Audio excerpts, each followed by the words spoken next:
Some leaves were crushed on the floor as a man scolded a boy named Aki Guinas, calling him a disappointment. The man said he had already accepted that his firstborn Aki was a useless disgrace. He reminded Aki that most nobles were born with powerful skills. Even though Aki was good for nothing, his father had kept him around, hoping to use him later for a political marriage. He shouted that every member of their family had always possessed rare and outstanding abilities. But Aki's skill was nothing special. It was called Plant Eater, an ability that only allowed him to eat any kind of plant. His father said Aki's half-brothers had wonderful skills and blamed Aki's mother for having common blood. His words struck Aki deeply and he tried to respond, but before he could, the wall behind him was suddenly blown apart by an attack. The blast came from his own father, who said that the Guinas family had been given an important duty by the royal capital. This was a crucial time for them to gain a strong position in the central government, and there was no room for someone useless like Aki. He ordered Aki to leave their house. When Aki stepped outside, his half-brothers met him. They said he would be publicly declared dead in an accident. The second son, Jill, said he had always seen Aki as worthless, and now that he knew about his skill, he was sure of it. Trash, he said, would always be trash. The third son, Willem, told him he was no longer part of the family, and that they were even doing him a favor by letting him live as their servant despite his weakness. They added that their father didn't want any stain left on the family's name. Jill laughed at the thought that a skill like Plant Eater even existed. He found it funny that a useless person like Aki had gained such a useless skill, and said Aki might at least have the talent to make others laugh. Willem told Jill not to worry about hurting Aki's feelings since he would die soon anyway. Aki stood quietly holding his small bag. His brothers mocked him for having mana no stronger than that of a commoner. He could only use simple life magic, which meant surviving in the nearby forest full of monsters would be nearly impossible. Still, Jill taunted him, saying that his Plant Eater skill might finally come in handy. He suggested Aki try eating the grass around him. Aki was officially banished. When the heavy gates closed behind him, the guards pushed him away without mercy. The Guinas territory was surrounded by a tall castle wall that marked the edge of their domain. Beyond it stretched a barren wasteland and a thick forest filled with dangerous monsters. Being exiled there was no different from being sentenced to death. Yet Aki felt something else. He felt free. Instead of despair, he looked almost happy. For someone who had just been cast out, he appeared unusually cheerful. He had finally come to another world, but freedom had never been his to enjoy until now. Aki was actually a reincarnated person born into this world as the eldest son of a Viscount. From a young age, he was buried in lessons about manners, studies, and harsh sword training. It was like living under house arrest. They worked him endlessly, afraid others would discover that he had no real talent. Aki had tried his best to serve his family faithfully, but all that effort meant nothing once they learned about his single useless skill. For that reason alone, he was disowned. Still, he no longer had to live under their control or suffer their scorn. He could finally breathe freely for the first time. Somehow he would reach the next town and begin his second life in this new world. A few days later, rain poured down as he walked through the forest. Aki soon realized he had greatly underestimated how hard survival would be. So far, no monsters had found him, which was pure luck. During those days, he had managed to catch only a few small animals. With food running out, his only choice was to eat plants. His skill, Plant Eater, allowed him to consume any kind of plant without harm. It was a small blessing in his current struggle. The only problem was that most plants tasted awful.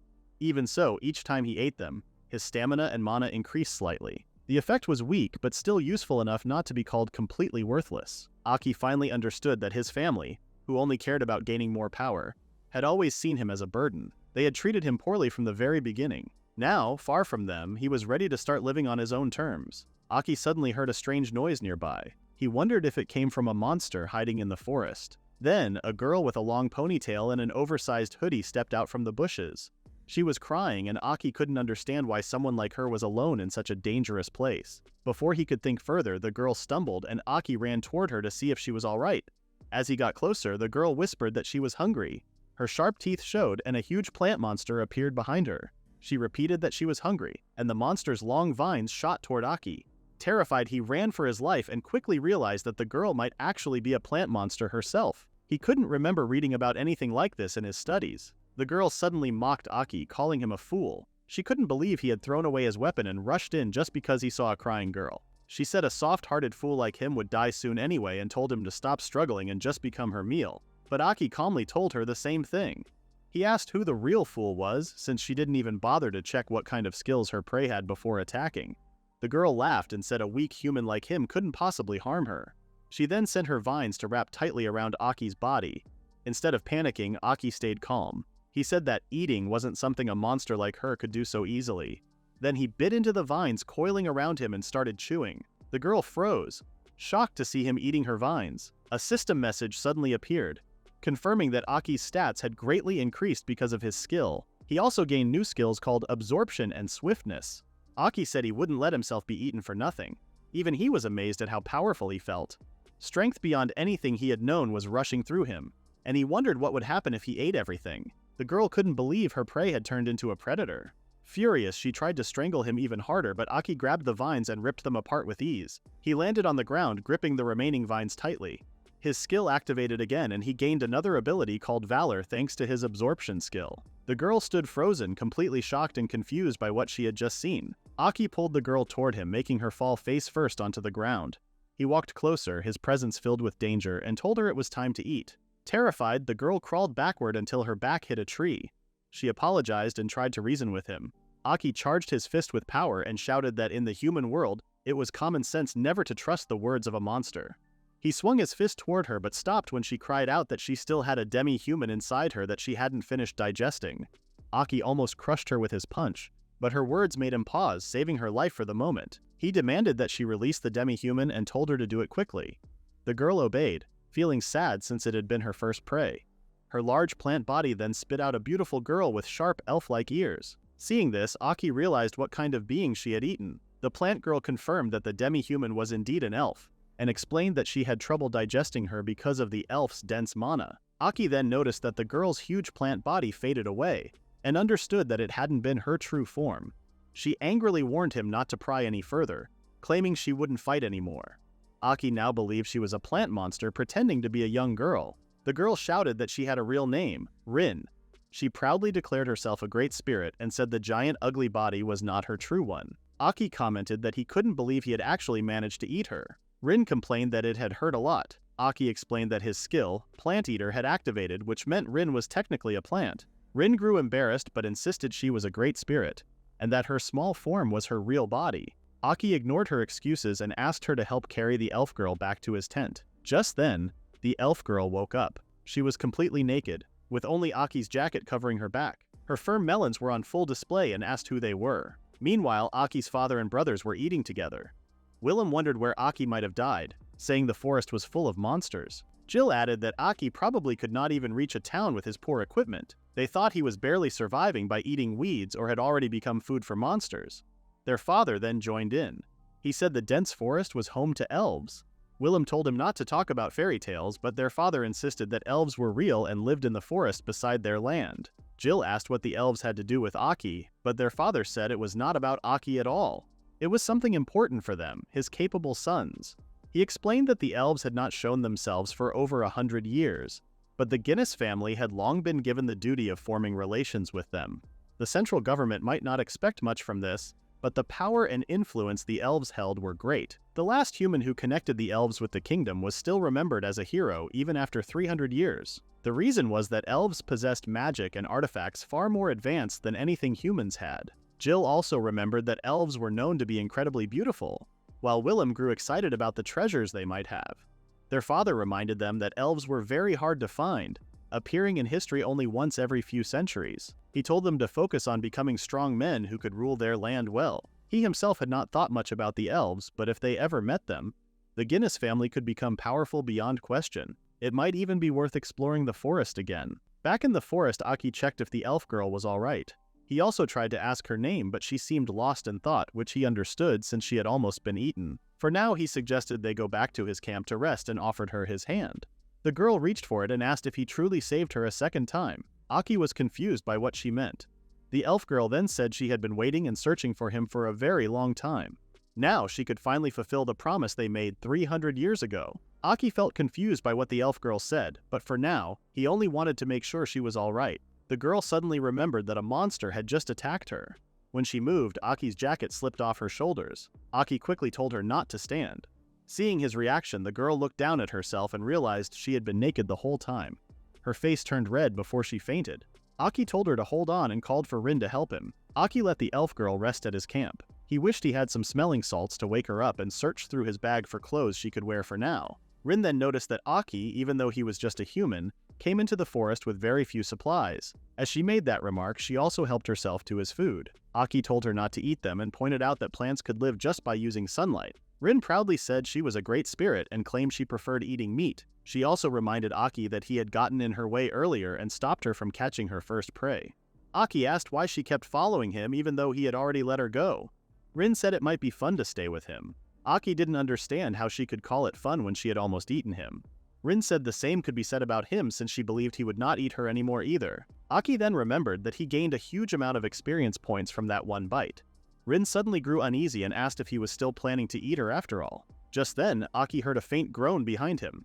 The elf girl slowly woke up and saw Aki and Rin arguing. Aki turned to her and asked if she was feeling better. The elf girl apologized for causing them trouble. Aki said it was fine and mentioned that it was mostly Rin's fault anyway. He then suggested that the girl change her clothes and offered her his spare ones. Before she could accept, Rin suddenly brought out a full set of clothes that appeared out of nowhere. The elf girl gasped when she saw them, realizing they were the same clothes she had worn before getting captured. Rin said she couldn't digest them, so she simply took them out. The elf girl went off to change. Aki then asked if Rin had really pulled the clothes out of her stomach. Rin explained that it was actually her magic storage. Aki was amazed, knowing that magic storage was a high-level spell. Rin felt proud hearing his words and cheerfully reminded him that she was a great spirit after all. Now that they were talking about Rin's magic storage, Aki thought that if it was a spell Rin could use, then he might be able to use it too since she had eaten a part of him. He raised his hand, and a small pocket space appeared out of nowhere. Rin was shocked and began to pout. Aki got excited by how useful the magic was and started putting his belongings inside. Soon after, the elf girl came back wearing her clothes. She apologized for showing such an embarrassing sight earlier and introduced herself as Saras. She thanked them for saving her life. When Aki finally got a better look at her, he realized how beautiful elves were. Rin, on the other hand, was surprised that her first prey turned out to be an elf. Salas was also surprised to learn that Rin was a great spirit and not just a normal monster. She explained that elves and great spirits shared a special bond. Elves borrowed power from great spirits to perform magic, and in return, they protected and cared for them. Aki then realized that Rin had gone too far earlier.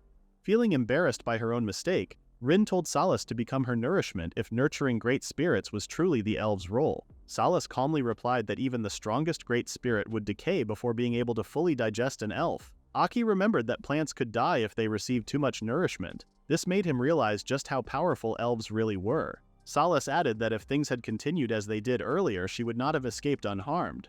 She thanked Aki once more for saving her. Aki then introduced himself and Rin properly.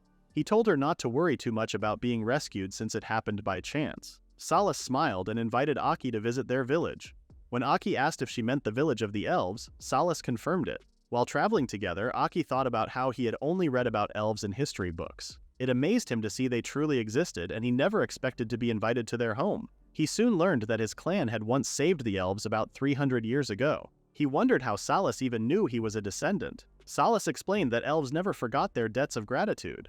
They had been told stories about Aki's ancestors since childhood and even kept their portraits. Rin grew excited at the thought of receiving rewards from the elves, but Aki reminded her she would not get any. He also admitted he could not accept any reward either, since he might only resemble his ancestor. They finally arrived at the elven village. The place looked calm and quiet. The houses were carved into the tall trees, blending with nature. The queen of the elves, Shilla, thanked Aki for saving her daughter's life. Aki nervously replied that it was nothing worth mentioning. He still found it hard to believe that Salas was actually a princess. Shilla seemed worried about owing another debt before they could even fulfill a promise made 300 years ago. She wondered how they could repay everything. Rin looked proud of Aki, but Aki reminded her that it was her fault and told her to at least apologize. Just then, Salas's sister Nieto appeared and asked their mother if the human standing before them was really the one. She questioned if the descendant meant to fulfill the promise could have been someone else. Shilla told Nieto to show proper respect to their guest, whom they were welcoming for the first time in 300 years. Nieto stared at Aki for a moment, gave a short and looked away. After a brief silence, Shilla said it was time to repay Aki for saving her daughter's life and for the ancient covenant passed down through the generations. She lifted her hand and several glowing magic circles appeared around her. Aki recognized it as a high-level storage magic which he expected from an elven queen. In just a few seconds, the entire room filled with gold coins and treasures. Aki and Rin were stunned by the sight. Shilla explained that it was only a humble token of gratitude, but she was offering all of it to him. Shocked, Aki said he could not possibly accept it. Nieto misunderstood and accused him of being greedy. asking if he wanted even more. Saras asked her to calm down and pointed out how rude she had been. Nieto argued that the great spirit who attacked Saras was the same one Aki brought with him, thinking they might have been working together. Saras reminded her that their covenant was absolute, and the fact that Aki and Rin were able to enter the village despite the barrier proved their goodwill. Aki then realized that this was why no one else had been able to find the elven village before. Curious, he asked what the covenant was about. Sheila explained that it was a pact formed between Aki's ancestor and their own, a bond stronger than life itself. Aki was shocked to hear that. Nieto said that while humans might not understand, this was something sacred to them. She explained that the covenant was a magical promise built on the trust of spirits. Sheila raised her hand and fairies appeared in the air. She said that for elves whose roots were tied to the earth, breaking their bond with the spirits who ruled the four elements would bring ruin to their entire clan. Aki understood that breaking the covenant would mean losing their source of power. Nieto was impressed that he figured it out so quickly for a human. Sheila then said it would put them in a difficult position if Aki refused her token of gratitude. Aki replied that he did not do anything special, and that saving Saras was something anyone would have done if they saw someone in danger. Still, he could not help but wonder what exactly had happened 300 years ago. Sheila walked to a nearby window and told Aki to look outside. Just beyond the glass stood a tall tree they called the World Tree. She explained that it was the source of the spirits, which were also the source of life for the elves. But now the tree had started to wither. If it had been left like that, the spirits and all the elves would have died along with it. Thankfully, a magic potion brought by Aki's ancestor had saved the World Tree, and in turn saved the elves as well. Sheila showed Aki a small bottle and said that the amount of potion they had left was almost gone. If it ever ran out, the World Tree might begin to weaken again. Once that happened, the weaker elves would start dying first, and soon after, everyone else would follow. Aki grew quiet. He remembered that in many isekai stories the World Tree was always known to produce mana. The spirits lived through the World Tree, and the elves lived through the spirits. By protecting the World Tree, the elves were also protecting the spirits. Now it seemed they needed this magic potion to keep it alive. Then a thought struck Aki. He pulled out his bag from his magic storage. While the elves watched curiously, he searched through it and took out another bottle of the same potion the elves had shown him. Everyone stared in shock, wondering how he had it. Aki said it was just a coincidence. He didn't tell them that when he had been kicked out of his house he had packed whatever seemed useful. Because his skill was plant eater, he focused on items related to plants. The bottle he brought turned out to be fertilizer. It probably didn't exist 300 years ago, but the idea of fertilizer was very common in his time. He realized the elves hadn't kept up with human progress for centuries. Nieto asked what Aki planned to do with the bottle. Aki handed it to her, saying they needed it more than he did. Nieto blushed and fell silent. Sheila, overcome with joy, hugged Aki tightly, pressing his face into her chest. Tears streamed down her face as she said she couldn't believe that just when they had repaid one debt, another had appeared. She asked what kind of reward would be enough this time and told Aki to request anything he wanted. Nieto nervously warned her mother that Aki might take advantage of her words, while Saras turned red at the thought. Aki asked if the World Tree would really recover with the potion he brought. Sheila confirmed that by strengthening the potion's effect with magic, they had kept the tree alive for the past 300 years. She then repeated her question, asking what he wanted in return. As Saras and Nieto waited shyly for his answer, Aki simply asked if he could eat one of the World Tree's leaves. The elves were stunned and confused by his unexpected request. Meanwhile, Rin had fallen asleep on top of the pile of treasures while the others continued their discussion. Meanwhile, in the Guinas territory, Aki's father was surprised when Lord Javel himself came to visit his home. It was unusual for such a high-ranking man to appear in person. Javel explained that as the Minister of Internal Affairs, it was his duty to oversee matters in the Guinas territory. He said he could not leave such an important area to just anyone. Aki's father grew curious about what he meant by that. Javel went on to say that since there were no major conflicts with neighboring countries, the nobles had turned their focus inward. Domestic matters had become their new battlefield. Aki's father agreed and said that Javel was clearly leading that front, but Javel claimed even his own position was not secure. He explained that peace often gave rise to hidden power struggles among nobles, and that was why the Guinas territory had become one of the most important places in the country. When Aki's father asked what he meant, Javel told him not to pretend ignorance. He reminded him about the rare treasure that could only be found within Guinas, the elves. Hearing this, Aki's father and his children, who had been secretly listening nearby, were stunned. Javel continued, saying that once every few hundred years, the elves revealed themselves to humans. They were a miraculous race that brought great wealth and helped advance magical knowledge. While most people thought elves were only legends, Javel said their existence had been recorded as fact in royal history. He also mentioned that Aki's father, as the local lord, must have been conducting his own investigation about them. Javel then revealed that a strange barrier had recently been discovered nearby. The one who found it was Lady Hina, captain of the royal capital's Second Night Order, who was known for being strict about rules. Javel said he brought not just the news but also a reminder of their long-standing connection. Anything found within the territory belonged to its lord, but he urged Aki's father to consider the bigger picture. Restoring friendly ties with the elves, he said, would greatly benefit the nation. The central government hoped to build relations with them, and the Guinas territory could serve as the bridge. If that happened, Javel assured him that marriage proposals for Aki's sons would pour in. Conveniently, Javel mentioned his own third daughter was now of marriageable age, and he remembered that Aki, the eldest son, was still unmarried. Aki's father was left unsure how to respond. His sons, who had been listening in, quietly stopped after hearing enough. Before leaving, Javel told Aki's father not to rush any decisions but to keep the matter in mind. He promised that the wealth brought by the elves would be enough to raise Aki's father to a high position in the central government with plenty left over to spare. Meanwhile, Willem and Jill were already picturing a rich and easy life if they ever found the elves. Even if their eldest brother died, they thought it would still be worth it as long as they made contact with the elves. They no longer cared about their useless brother and decided to search for the elves first, even if it meant burning down the entire forest. At the same time, Nieto, clearly frustrated, reminded everyone that greedy humans only wanted the world tree. Saras tried to explain that Aki only asked for a single leaf and nothing more. Nieto still refused to accept it since they had no idea what he planned to do with it. Curious, Sheila asked what Aki could possibly do with just one leaf. Aki hesitated to answer because he did not know whether he should reveal his plant-eater skill. It was common sense not to talk openly about personal skills. Then Rin suddenly mentioned that Aki would become stronger if he ate the leaf. She even said Aki had eaten her before.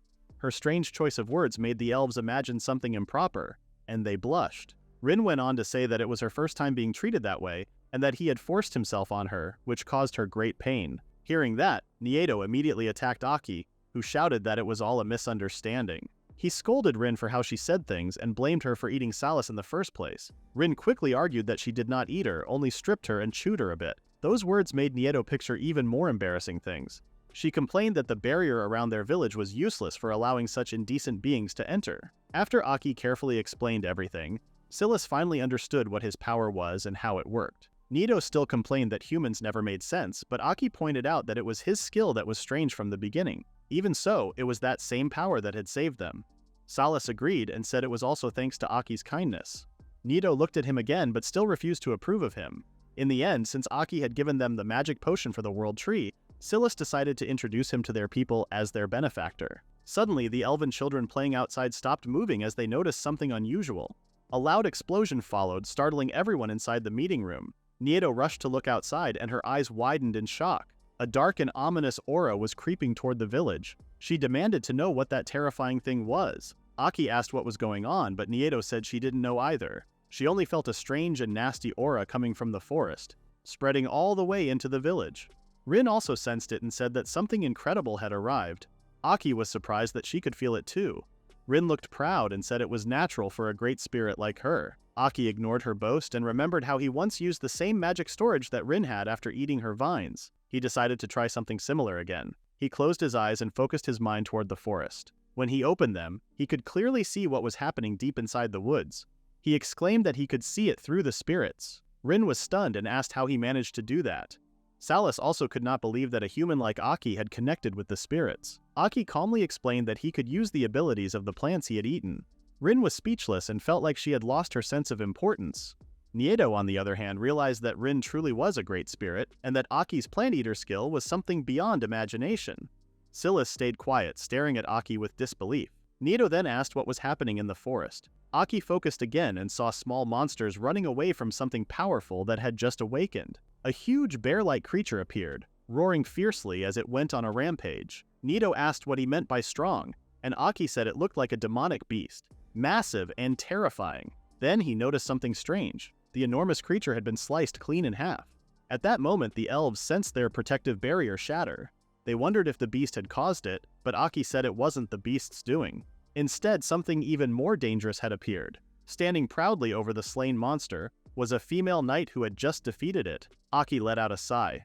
The elves wondered if the dangerous thing was what broke the barrier. Aki explained that it was an unintentional aftershock from his sword swing when he defeated the demonic beast. Nieto could not believe that an attack not even aimed at the barrier had damaged it. She asked if someone that powerful had been near the village. Still, assumed that person was good since they had taken down the demonic beast. Aki could not really call them an ally, and judging by their appearance, they were probably a knight. There was only one reason a knight would be in the forest. At that moment, Silas brought out a magic potion and used her magic to spread the liquid. She said they were in a state of emergency and that she was relying on the one with the best chance of success. The fertilizer spread across the world tree, making it look fresh and full of life. Even Rin was amazed. Aki finally understood why the elves were so thankful for what seemed like a simple fertilizer. A leaf then fell from the tree, and Aki realized the fertilizer showed its true power only when mixed with Silas's magic. Silas told him to take the world tree's leaf, along with several rare medicinal herbs and plants that carried sacred power. She apologized for only being able to beg for his help before, but this time she asked him to lend them his strength. Aki felt incredible energy coming from every plant. His strength increased after eating only a few, and he wondered what would happen if he ate them all. A few moments ago, deep in the forest, the female knight struck down the demonic bear with a single swing of her sword. She quietly looked at the pool of blood spreading around the fallen monster. Soon after, another knight came running and called her Commander Hina. He asked if she was all right because he had felt an intense presence coming from her direction. When he arrived, he froze in shock at the sight of their subjugation target, a Grizdil lying dead on the ground. The other knights could hardly believe their commander had defeated such a powerful beast alone, and even more, with just one strike. Hina's eyes then shifted toward a distant part of the forest. She told the knight named Marwell that she had another matter to take care of and left the cleanup to him and the others. Marwell tried to ask what was going on, but Hina vanished before he could say another word. At that moment, Hina was silently panicking. She realized she had gone too far and accidentally destroyed a barrier. She wondered what she should do next. Although she had sensed this might happen, she had a vague idea of what the barrier was for. She knew she needed to hurry ahead and explain to those people that she meant no harm. Meanwhile, Aki and Rin sensed that something incredibly strong was moving quickly toward the village. They reported that it was coming at full speed. Nieto nervously asked if it was the same being that had defeated the demonic bear. Aki confirmed it was, though he had no idea what its intentions were. Nieto said there was no time to stay calm and shoved a handful of herbs into Aki's mouth. Aki tried to ask if it was safe to eat them, but the elves said it was too late to question that now. The moment Aki swallowed the herbs, a sudden burst of magical power surrounded him, stunning everyone nearby. The system confirmed that Aki had gained several spirits' divine protections from every element. He had also obtained the stat called Wisdom, and all his other stats had greatly increased because of the Plant Eater skill. The elves could sense that his magic reserves had suddenly grown stronger. Rin felt proud of Aki, but she paused when the system announced that Aki could now form a contract with a great spirit. It turned out that the contract was with Rin herself. She placed her forehead against Aki's, and the system confirmed that a bond had been formed between them. At the same moment, Aki received a new ability called Spirit Cloak. However, he became confused when Rin started turning transparent. In an instant, she vanished and reappeared as a tiny fairy-like being resting on his shoulder. The elves noticed that a strong spiritual aura was now surrounding Aki. Rin thought Aki looked much cooler this time. She playfully tugged his hair, trying to move his body. Aki lost his balance and fell, his fist striking the ground and leaving a huge crater. Rin found it amusing and wanted to try more, but Aki grabbed her and scolded her for treating his body like her own. At that moment, Aki felt he had regained full control, though the power within him continued to surge. He thought that even a spoiled great spirit was still powerful. Rin proudly declared she wasn't spoiled, but super fresh. With his new strength, Aki felt ready to face the coming invader. He sensed that the enemy would arrive any second. Just then, Hina appeared, moving so fast that she couldn't stop herself. She realized too late that her speed had built up too much momentum. Aki appeared in front of her to block the impact, and a massive explosion erupted across the forest. Later, some elven children gathered to talk about what they had seen. They described a woman moving at incredible speed, followed by a loud whoosh and an enormous kaboom. As they looked at the aftermath of Aki and Hina's clash, they couldn't help but feel amazed. Soon after, Hina cried as she apologized. Aki then went over what had happened. He had just learned that Hina was an important member of the royal capital's Knight Order. She came to the forest on a mission, defeated her target, but got carried away and ended up breaking the elves' barrier. Nieto angrily asked how out of control Hina had been. Salas explained that the trees were burned and knocked down just from Hina running, but Aki managed to stop her before things got worse. Nieto argued that the village was already damaged since there was a huge crater. Salas reminded her that no one got hurt because of Aki, who even saved Nieto from the aftershock. Nieto blushed and glanced at Aki. Salas said it was lucky Aki came to their village and told her sister they should thank him later. Nieto quietly agreed. Hina apologized again, saying she often lost focus in battle. She admitted she was surprised that the eldest son of the Guinas family had that much strength. She thought there were only a few people in the entire royal capital who could have stopped her in that state. It was a miracle no elves or villagers were harmed. She was grateful Aki was there and admitted she was clumsy or maybe just rough. Aki realized how dangerous Hina actually was, but she did not seem like a bad person. He thought having a powerful ally connected to the central government was useful. Nito remembered that the central government was where the human king lived and wondered why they needed more allies. Aki said it was better to have more strong allies, since people in the world had different beliefs, just like the elves who built the barrier. Silas agreed. She said the world tree had recovered and their strength had grown, but it was true that humans like Aki and Hina had great power as well. Nieto pointed out that Aki seemed more dangerous since he could eat spirits. Aki quickly said that was a misunderstanding. Silas then said that just as there was once a covenant with Aki's ancestor, it might now be time for them to start an age of cooperation with humans. She believed that, like Aki, there were humans with power who did not misuse it. Nieto muttered that she might agree only if the other humans were as soft-hearted as Aki. Hina said this was exactly what the royal capital had hoped for. She explained she had entered the forest pretending it was to defeat the demonic bear, but her real mission had been to investigate the area. She added that in any era, forming a connection with the elves had always been a dream of humanity. Rin then appeared wearing a flower crown, saying a child from the village had given it to her as a tribute. Aki was about to scold Rin for disappearing, but before she could say anything, Hina suddenly moved. Instead of attacking, she stared in amazement at how cute Rin looked. She asked if Rin was a flower fairy because she had expected fairies to have light green hair and big magical-looking eyes. Rin said she was not a fairy but a spirit. On top of that, a great spirit. She jumped in frustration, and the sight made Hina's heart skip for a moment because of how cute it was. With her hands clasped, Hina said that great spirits were symbols of life and mystery, living alongside elves as sources of energy, and also fluffy, cute, sparkly, and floating. Rin asked what was wrong with her and said she was not floaty, only someone who carried the power of a spirit. Hina began crying tears of joy and Rin started to feel uneasy. Aki and Nito glared at Hina, which made her regain control of herself. She then suggested they focus on discussing their next steps. Aki said it was too late for her to try to act calm again. Hina dropped to the ground in embarrassment. Aki thought the situation was troublesome and said that ever since she was young, her ability to think clearly had stopped working whenever she saw something cute. Nieto could not believe a human like her had so many issues. Hina replied that it was better to be a little scatterbrained than a stiff knight who never relaxed. Aki then guessed Hina might be a military weapon humans planned to use against the elves, but Hina said she was different. She explained that even though she was a knight loyal to her lord, she was also a shield and sword for those without power. She could not accept cruel actions against others. And besides, she said Aki was with them, so the hardliners back in the kingdom would not dare act against the Guinas family, the only family with deep ties to the elves. As Hina spoke, Aki suddenly remembered something important. She said she had been expelled from the Guinas family and was now just a commoner. Hina froze, unable to believe what she had just heard. Aki had been kicked out of his house and Rin laughed at him for it, but he quickly punished her. Nieto found it hard to believe that Aki was someone with no home or address. Aki said that was why he had been camping in a forest filled with monsters, and right after that Rin attacked him. Even though Aki was a noble, Salas felt sorry that he went through such misfortune. Still, Aki said it worked out in the end because he was able to save her. Salas blushed and thanked him. Rin then told them to calm down and said that none of this would have happened if Aki had not been kicked out in the first place. Salas added that both of them might have died if Aki had not found them. Rin then admitted it was actually a good thing he was kicked out. Hina could only sigh. Aki apologized, saying that they could no longer expect anything from the House of Guinas. Hina said it was fine because it was not the House of Guinas the central government cared about. What mattered more were the number of powerful factions behind them.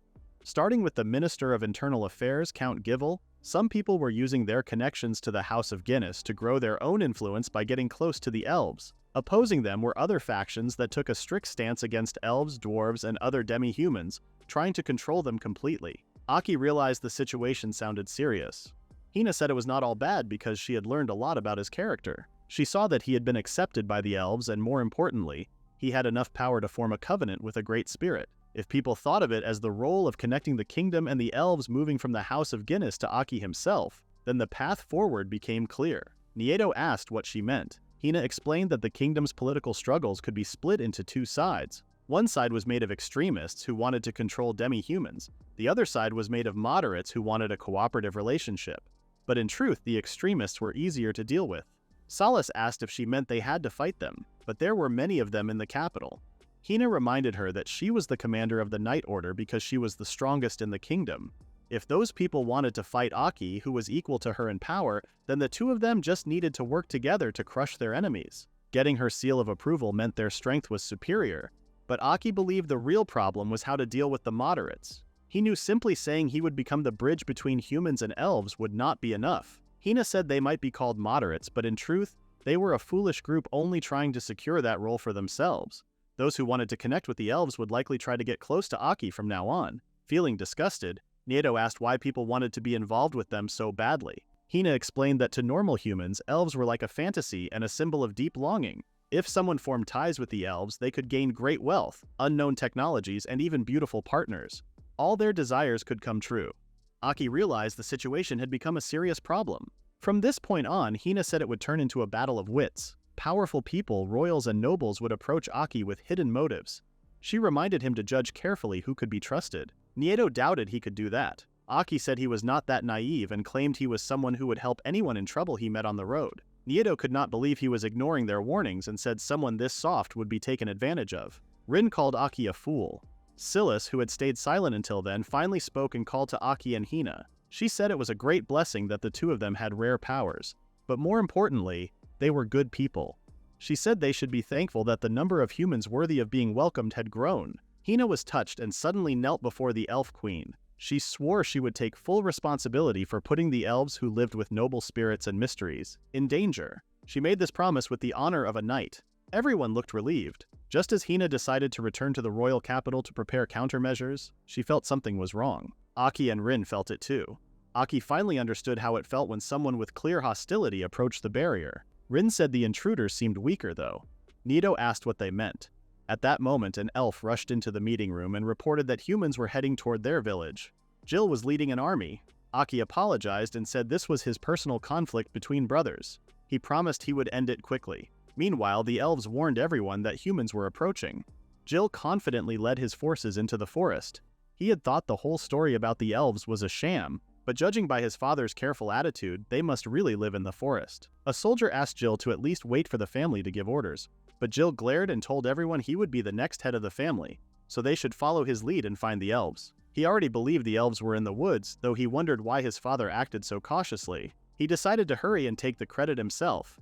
The other soldiers still doubted the elves existed. They knew a secret search was happening and that making contact with the elves would be important, but they could not understand why Jill suddenly led the team. Seeing how many men he had brought, they thought he planned to overpower the elves by force. They worried they might not win since legends said the elves had huge mana. Still, they had come this far and felt it was too late to stop Jill. Then some soldiers reported seeing figures they believed were elves. Jill felt sure he would get the credit alone. Even high officials in the capital wanted a tie to the elves.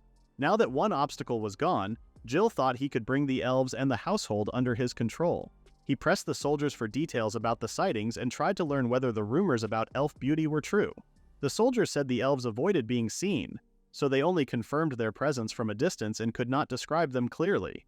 Jill called them useless and said elves did not care about lifespan, so they might look the same at any age. Since he had found them first, he felt no one would complain if he claimed a reward. He decided selfishly to take 2 or 3 elves for himself and treat them as his trophies. Someone suddenly spoke up and said that everything happening was not right at all. Aki appeared and said Jill had not changed at all.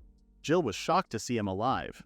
The soldiers were also stunned because they had heard that the eldest young master had died in a forest accident. Jill angrily asked why someone useless like Aki was even there. Rin then came out from behind and asked Aki who was making all the noise. Aki said Jill was his brother. Rin calmly said Jill looked much weaker than Aki. Jill could not believe he was being told he was weaker than someone he always looked down on. He then mocked Aki and asked what a useless exile like him was doing in the forest. He guessed Aki had become arrogant and tried to find the elves on his own. But Jill froze when he noticed the elves standing behind Aki. Aki told the elf girls to stay hidden behind him. Salas refused and said it was their village's problem too and that she would help. Jill could not accept that someone slow, useless, and banished from his own home dared to stand ahead of him. He called Aki lucky but said he would never be welcome back home and declared the elves as his own. He shouted that the family house and the elves belonged to him and told Aki to spend the rest of his life crawling on the ground. Aki stayed calm and said Jill's way would never work. He told him that if he wanted the elves' strength, he needed to respect them. Jill told him to shut up and said he had no right to lecture him. He said Aki was still as annoying as ever and had forgotten his place. Jill claimed this was the perfect chance to show his power and use Aki as an example to gain an advantage in his talks with the elves. He said Aki should have been dead anyway and ordered his soldiers to kill him. The soldiers hesitated because Aki was still the eldest young master, their rightful leader. When they suggested reporting to the family head, Jill cut some of them down without a second thought. He could not believe they still did not know their place. He shouted at them to stay silent and obey him. The soldiers, with no other choice, attacked Aki. Nieto asked worriedly if they would be fine. Hina drew her sword and said their opponents were no threat to her or Aki. She swiftly cut down the soldiers with ease. The only concern she had was whether she could still hold back. Aki asked her not to injure them too badly. At the same time, Saras healed the injured soldiers. She said her power was small, but when it came to healing, she could help. Nieto asked why her sister was helping a human. Saras reminded her that a human had saved her too. Seeing Jill now standing alone, Aki said there was nothing to worry about anymore. He said it was fine to only hold back a little. Jill stepped back in fear and confusion, unsure of what was happening. Aki and Hina stood in front of him, surrounded by Jill's unconscious soldiers. Soon after, Jill and his men were tied up and taken to the elf village. He warned them about the consequences and declared that he was the heir of the Guinas household, not an outcast like Aki. He shouted that a worthless nobody would not get away after treating him like this. Nieto could not believe what she saw. Even after being captured, Jill still acted proud, and she started to doubt whether he was truly Aki's brother. Aki explained they did not share the same mother. Rin found it amusing that Jill could not even touch Aki after calling him a nobody. Earlier, Aki had asked Jill if he still wanted to continue and told him to give up. Aki only dodged Jill's attacks with no effort. He found it troublesome to avoid hurting his brother. Jill angrily told them not to get full of themselves just because they got lucky. Rin found him irritating and thought about roughing him up more. Even though there was a huge difference in strength, Aki did not feel like hurting Jill. In the past, when he lived at home, he could not beat Jill in swordsmanship, and would always end up being beaten badly. But now, even without using Rin's spirit cloak skill, Jill's movements looked slow to Aki's eyes. He had eaten many things besides the world tree's leaf, and the plants in the elf village were truly special. He wondered what would happen if he kept eating plants like those. Nieto asked what they should do with Aki's brother. She saw he was not sorry at all and suggested throwing him to the monsters as feed. Aki scratched his head and said there were still a few ways to deal with the situation, but he could not let Jill go home without making him understand the danger. He warned Jill that entering elf territory like this also put his own life and his household at risk. Jill did not believe someone like Aki could do anything serious. He said he would become the next family head and a great noble. He claimed even the Knight Order from the royal capital would not stay quiet if Aki tried to arrest him. He argued that Aki only defeated him because he let his guard down. He mocked Aki, calling him a weak failure, and said that useless shut-ins could never win against the elite knights. He even said they could burn the whole forest if they wanted. Nieto asked if humans truly started wars in such reckless ways. Aki replied that the kingdom would not act over something this small. Jill said someone like Aki would never understand. He claimed this could be twisted into a story about the heir of a nearby lord being unfairly captured. He said the truth could be changed depending on who told the story, just like how Aki's exile had turned into a rumor about him dying helplessly in the forest. Aki wondered if Jill was really talking about changing stories based on who spread them. Jill reminded him he was the rightful heir of the Guinas family and said his words were like the law. He claimed no one would trust a failure like Aki or a group of elves who hid from the world. Hina finally spoke and said that in that case, she would handle it. She saw that Jill's judgment had been clouded, and it was shocking that they exiled Aki and chose someone like him as the heir instead. Jill angrily asked who she thought she was to speak to him like that. Hina pointed her sword at his face, told him to be quiet, and said he should not disgrace humanity any more than he already had. With a shaking voice, Jill reminded them that he was the son of a great noble who protected the frontier of an important nation, and that no one there was more important than him, the heir. Hina made it clear he was wrong. She said he was no noble in this situation. She explained that the worth of a human who had not yet been confirmed as the next lord was not as high as he believed, since it was a position that could easily be taken away. Jill shouted that she should not compare him to the weak Aki. He claimed he was the next lord of the Guinas household and was born different from trash like them. He said it was their duty to follow his orders. Hina then asked him a simple question. She wondered whose words the king would believe more, hers as the commander of the royal capital's first Knight Order, or his as a mere so-called heir. Jill froze in shock. Hina could not believe Jill failed to recognize her because he was too busy shouting. She said that his terrible act against their allies, the elves, had already become something she must report, both as a knight and as a citizen of the kingdom. Jill stood speechless. Hina then turned to the elves and knelt. She gave a formal apology to the elven queen as a citizen of the royal capital. She promised to take full responsibility for what happened and asked for a proper meeting at another time. Jill could only stand there in silence, stunned by the truth. Soon after, Rin repeated Hina's words about taking responsibility and turned them against her. She said Hina might have acted confident earlier, but she was the one who broke the barrier in the first place. Hina, still kneeling, felt guilty. Aki pointed out that repairing the barrier was an even harder task. Nito complained that standing guard to stop monsters from entering the village was a hassle. Silas asked everyone to calm down. She knew Hina had done her best to protect them without letting anyone get hurt, and she was grateful for her honesty. Hina felt moved and allowed herself to be comforted by the elven queen. After that, Aki said they needed to discuss things both with his family and the kingdom. Silas agreed and said the elves also needed a meeting with the kingdom. However, Aki suggested fixing the barrier first since he thought his father might already be searching for the elven village. Silas offered to use her own mana to support the barrier for a while. Saras reminded them that the world tree had already regained its strength. She said her mother, as one of the village elders, was connected to the world tree through her mana. Aki focused and could clearly feel the power of the world tree flowing from Silas. He wondered if eating a leaf from the world tree made him feel slightly connected to it too. Nieto told him to stop staring at her beautiful mother and called him a pervert. Aki said that was not his intention. Silas laughed at her jealous daughter, but Nieto told her not to misunderstand. Silas then explained that she could not leave the village while maintaining the barrier. Because of that, she planned to send her daughters Saras and Nieto as her representatives to the kingdom. The sisters were shocked. Hina worried if that was really all right and suggested sending someone from the kingdom instead. Silas said she would restore the barrier soon, but anyone who tried to cause harm would be forced to wander the forest forever. She said a single envoy might make it through, but a larger group would not reach the village. Hina was surprised a barrier so powerful even existed. Aki said the forest was already confusing and even he might have trouble finding the village once the barrier was fully active. Silas asked what he meant and gently pulled his head to rest on her chest. She said the world tree would now guide him since he was already like family to the elves. Nieto quickly pushed Aki away and angrily asked what he was trying to do to her mother. Aki tried to explain that he was the one who got hugged without warning. Nieto ignored him and said he could only return to the village if he was with her. Silas giggled, and Saras asked her to stop. Saras then asked if Nieto was really fine with going to a human kingdom since she once swore never to leave the village. Nieto said they had no choice, and she was more worried about Saras. She feared Saras might get eaten by a spirit again. Rin quietly promised not to eat her again. Aki guessed that he, Saras, and Nieto would go together.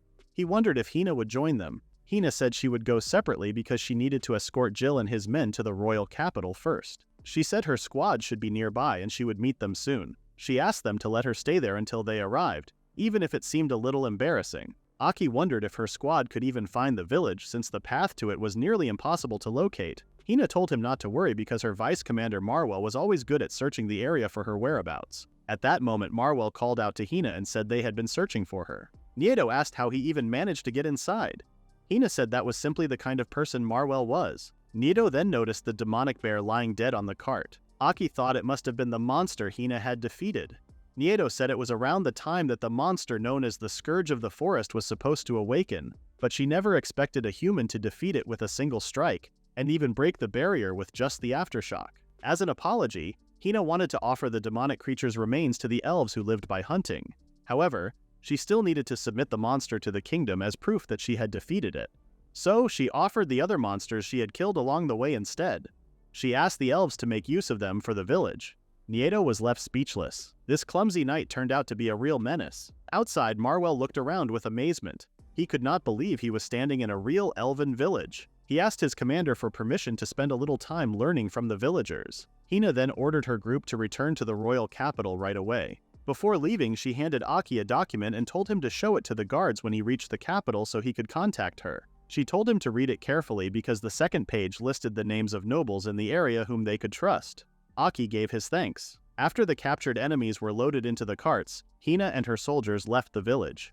As he watched them leave, Aki finally understood that Hina truly was the commander of the Night Order, and Saras believed that was Hina's real nature. Rin felt relieved that they were gone. Aki thought Rin had grown used to Hina by the end, even though Rin remembered how Hina sometimes looked at her in a strange way. Rin knew she could not lower her guard.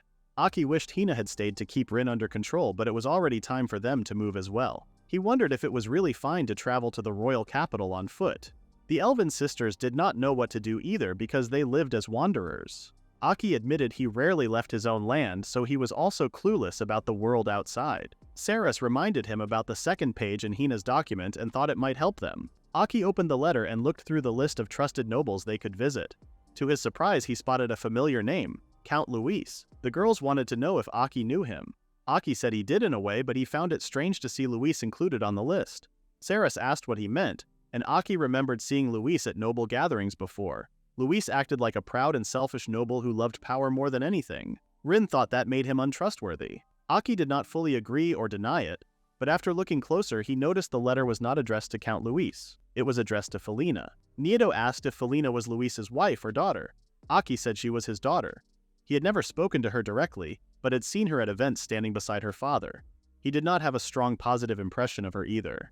Saras assumed the daughter was the same as the father. However, Nieto pointed out that Felina's name was actually at the top of the list of recommendations. Aki then remembered that Felina acted more like a proper noble compared to her father. That was probably why her father's behavior felt even worse. Aki could not imagine Hina lying about this. With his current strength, he believed he could handle whatever might happen. For now, he thought they had no other choice but to start their journey. At the same time, a noble lady became angry and slammed a stack of papers on the table. She complained that it was nothing more than a summary of an old book. Her butler explained that it was the most recent information they could gather. Felina asked in a cold voice if he was making excuses and ordered him to redo it. The butler hesitated as if he wanted to ask something. Felina asked what it was. He quietly asked what she planned to do with all the information she was collecting about demi-humans. Felina glared at him without saying a word. The butler quickly left and promised to begin the preparations right away. Felina let out a tired sigh and sat on her couch. She thought it was still not enough. She felt she did not have enough of anything, whether it was political power, money, or personal strength. So she believed the least she could do was gather information. If she did not do that, she would not be able to protect anything important to her. Meanwhile, Aki stared in amazement while riding a carriage that Rin was driving. The elven sisters sat quietly at the back as the carriage moved along the road. Aki felt surprised and filled with awe when he saw the trees quietly moving aside. He thought it was because of Salas and Nieto's powers. He found the elves amazing. Salas felt glad they could help, but Nieto worried if they were really going the right way. Aki only had a rough idea of the path, yet Count Luis's land was not too far, and his mansion was supposed to be large, so it seemed impossible to miss. Even if they got lost, they had plenty of supplies that Hina had shared with them. The horses also followed Rin very well for some unknown reason. Salas said they could talk to all things through spirits and believed Aki could feel it too if he focused. Aki then understood that was why the trees moved aside for them. He found this world even more amazing. Nieto asked if it was alright to ignore Aki's problems with his family, especially with his dangerous brother. Aki knew things were probably chaotic back home, but he could already imagine what was happening. Jill was most likely acting on his own, and since Hina went straight to the royal capital, Aki thought it would take longer for his family to learn the truth. His father and other brother were both sensible, which made him uneasy, but their fighting skills were not like Jill's. It would be worse to face them now and give them only part of the information. Letting Jill act freely for now would make him take responsibility later. Rin believed Jill would do something foolish again because he was Aki's brother. Aki then mentioned offering Rin as a hug pillow for Hina the next time they met. Rin panicked and ran to Salas saying Aki was treating her unfairly. Nieto worried and asked if they would really be safe. She said elves did not live in hiding for no random reason, and they clearly knew how unreasonable humans could be. Aki noticed how tense she was and gently patted her head to calm her. Nieto's cheeks turned red. Aki said there was no one in his family who could break through Silas's barrier, and they had strengthened it with his and Rin's spirit magic before leaving the village. He also said someone as powerful as Hina was on the elves' side. He reminded her that he had grown much stronger after eating the leaf of the world tree. They would also notice right away if anything happened to the barrier. Rin agreed, saying her minions were watching carefully. Nieto had no way to argue with that. She said even a fallen great spirit was still a great spirit. Rin responded that she had not fallen but still fine. Nieto said it was only a figure of speech. After that, Aki reminded everyone that they were heading to the fief of Count Luis for the time being. Nieto complained that he should not end the topic like that and should focus on stopping his great spirit instead. Meanwhile, in the Luis estate, the Count went through several documents. A report had arrived saying that a group of thieves had taken over the goblin nest that had been cleared outside the fief's borders. A servant explained that many adventurers and merchants traveling through that place had become victims one after another. The Count sighed because he knew it was a serious issue.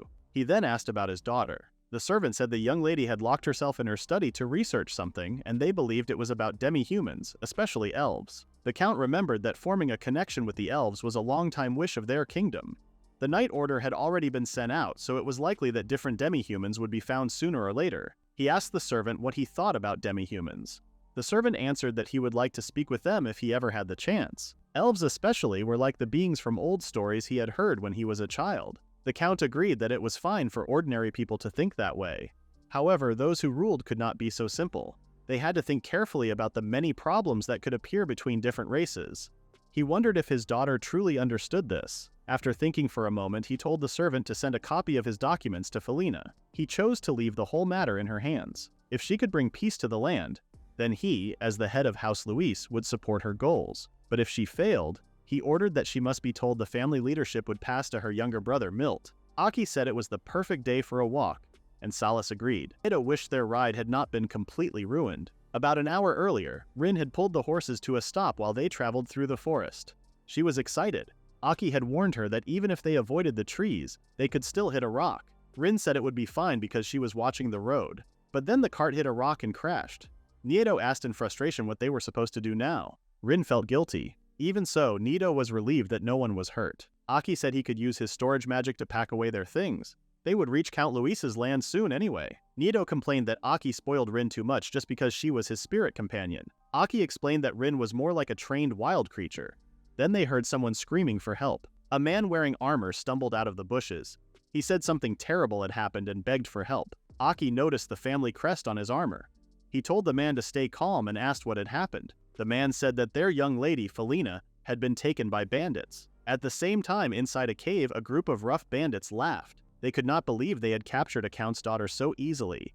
They thought Felina would sell for a high price. Their leader had ordered them not to harm her or damage anything she wore. Still, they felt it was a waste to have such a valuable prize sitting in front of them without using it. Aki remembered that the crest on the armor belonged to the private soldiers of House Luis. He wondered why a noble lady had been captured by bandits. The soldier said the young lady had been sent to deal with a bandit group. Their hideout was just an old goblin nest, and one of their men had been careless and was caught. The young lady decided to take his place, and before anyone could stop her, the bandits captured her. Salas asked if Felina, the young lady mentioned, was the one they were supposed to meet, and Aki confirmed it. Nieto then thought about whether they could trust the human soldier in front of them. The soldier tried to argue, but he was shocked when he realized the two girls were real elves. Rin introduced herself as the most amazing among them, a great spirit. The soldier was stunned, and just as he started to question who they really were, he noticed that Aki was the heir of House Guinas. Aki explained that he was now only the former heir. He then focused on more important matters and asked the soldier for every detail about the situation, such as the number of bandits and the location of their hideout. The soldier said the bandit base was close by and there were at least 30 of them. Their mission had only been meant to check the area, so they had brought few soldiers. However, they were suddenly surrounded in the forest. The young lady was very beautiful, and he feared the bandits were doing something terrible to her at that moment. He cried out in panic and blamed himself for putting her in danger. Salas could see that something serious had happened, and it truly caused worry. Aki explained that Felina was the daughter of a count, so even if the bandits asked for money or tried to sell her to slavers, they would not harm her easily. Even so, Nieto still felt concerned about the young lady. Aki then asked what the other soldiers were doing. The soldier said they had gone straight back to the manor to report the attack and ask for more help. He was ordered to search the area for any trustworthy adventurers. Aki said he had planned to meet Felina anyway, so he told the soldier to lead him there. The soldier felt relieved that Aki was coming, but he hesitated and asked about Aki's guards. Since Aki was the heir of House Guinas, the soldier thought he would have protection with him. Aki reminded him that he was the former heir now, but he still believed he was stronger than the soldiers of the Guinas family. Even so, the fact that Felina offered herself as a hostage troubled him. Hina had spoken about Felina before, and he could not believe she allowed herself to get captured without a reason. Inside the bandits' cave, some of the men were already knocked unconscious on the ground. Felina knew it had been a risky move, but she was glad the bandits were enemies she could handle alone. More unconscious bandits lay behind her. She had hidden a sword under her dress and used it at the right time.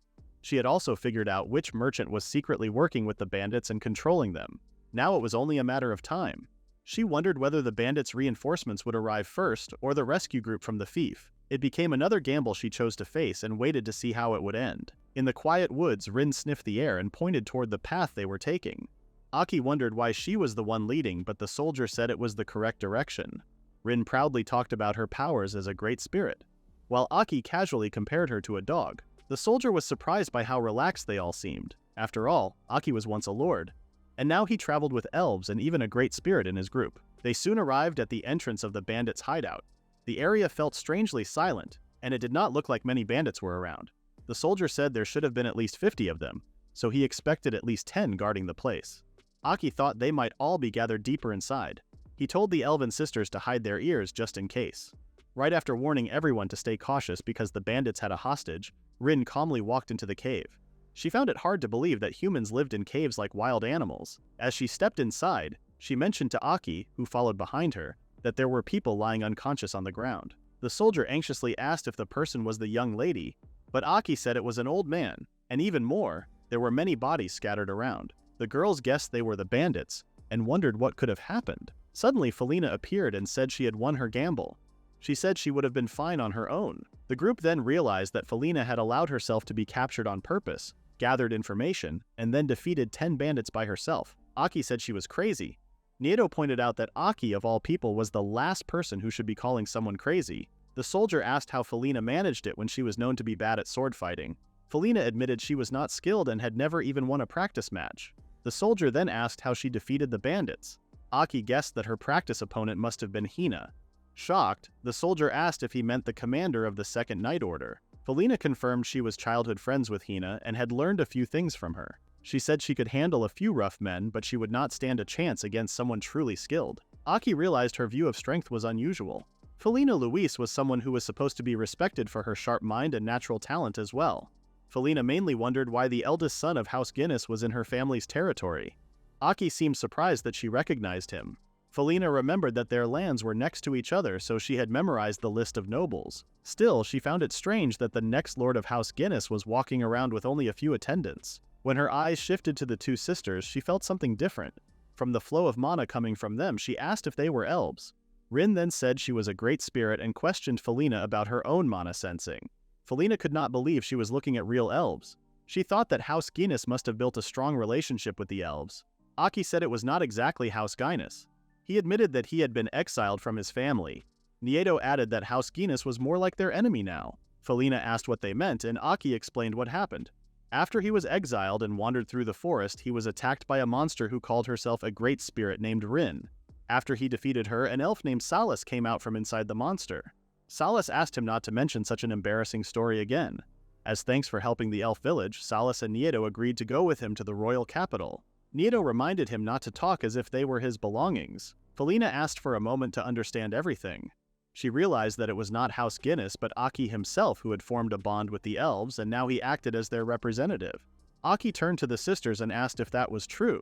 Nieto said that from her point of view, she could not tell which humans were friends or enemies except for him. Aki then said there was also Hina. He mentioned that Hina had told him to come to Luis' territory to meet Felina, who would become his greatest ally. Felina's expression softened when she heard that Aki had met Hina. She wanted to hear more, but Aki said they had something important to handle first. He called Rin over. A nearby soldier asked what was happening. Felina stated that they were surrounded. Bandits stepped out of the trees. Their leader said he heard his men had captured a woman worth a high price, and now, seeing 2 more women, he thought he could earn even more.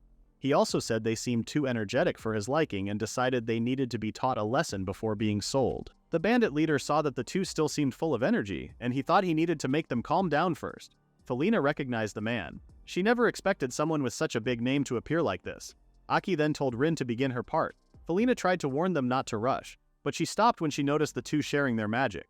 Aki became supercharged with power, and Rin changed into her mascot form. Felina felt shocked when she saw Aki covered in a spirit's aura. The bandit leader noticed they had some kind of strange trick ready. He reminded his men not to harm the woman because they planned to sell her for a high price. Felina asked Aki what his power even was and if he was sure about fighting. Aki said the bandits wanted a fight, so he felt he had no choice. She then asked if he even knew the man standing before them. She explained that he used to be an adventurer who made a strong name for himself. She wondered why they never got any information on the bandit's boss, but it turned out someone had already beaten him before. The soldier finally recognized the scar and the giant axe and realized the bandit leader was Gaburo the Bloodflame. Stories said that in his adventurer days he once defeated a dragon by himself. Aki still looked calm after hearing that. The elven sisters worriedly asked if he would be fine. Aki agreed that Gaburo seemed important, but he did not feel any dangerous presence from him like the one he felt from Hina. Neo replied that Hina was an exception, and Aki reminded him that he carried an inhuman great spirit with him. He also said he had eaten a mountain of weeds back in the elven village. Gaburo suddenly appeared in front of him while swinging his great axe and asked if those were Aki's last words, but he became confused when the axe struck a tree instead. Aki had blocked it using a shield he formed with spirit magic. Even Aki felt impressed. Rin felt proud of how strong it was and said she could create more amazing things. The bandits tried to attack Aki together, but a sudden burst of power pushed them back. Aki now understood how his power worked. If he condensed it and slammed it into something, he could use it for attacks. He also realized it could be used in many different ways. Since they could not strike Aki, the bandits turned their attention toward the woman, but before they reached her, roots rose from the ground and tied them in place. Even the elven sisters felt impressed by Aki's strength. Felina could only stand in silence. Gaburo brought out his dagger and complained about how they kept using strange tricks. He said Aki could have died without pain if he had allowed himself to be cut down. He smirked as he held the dagger that looked ominous. He said one hit from it was enough to spread agony through the body until the victim would rather choose death.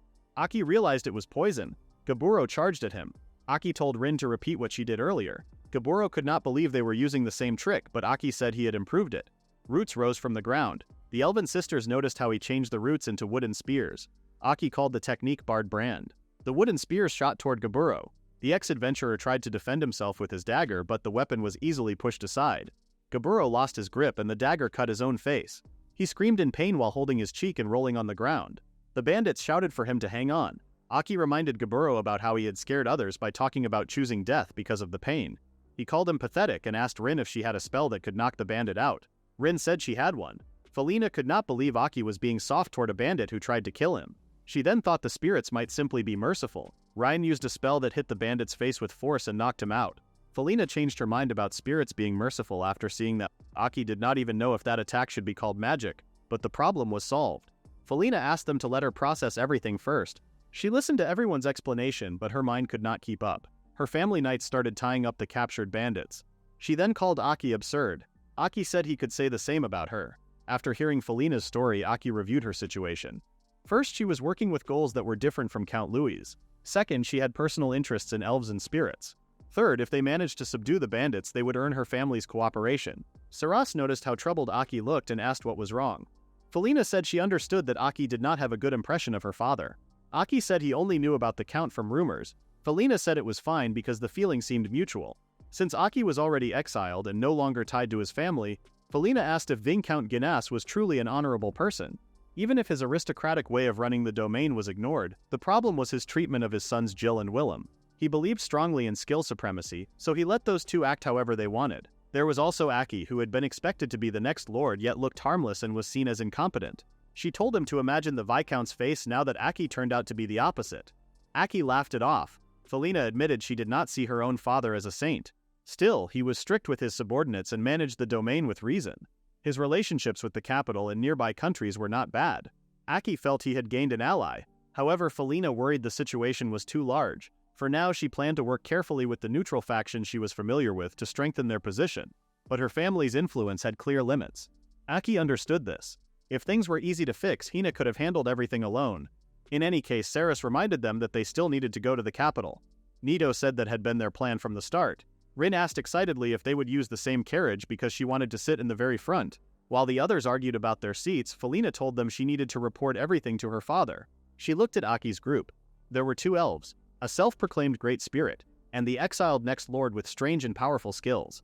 She wondered how she would even explain this to her father. Meanwhile, in the Guinas estate, the Viscount angrily asked if Jill had still not been found. The servants confirmed that they had searched a wide area, but there were still no signs of the 30 soldiers who went with him. They believed something had happened in the forest. The Viscount could not believe that someone who would become the next lord lacked the awareness needed in moments like this.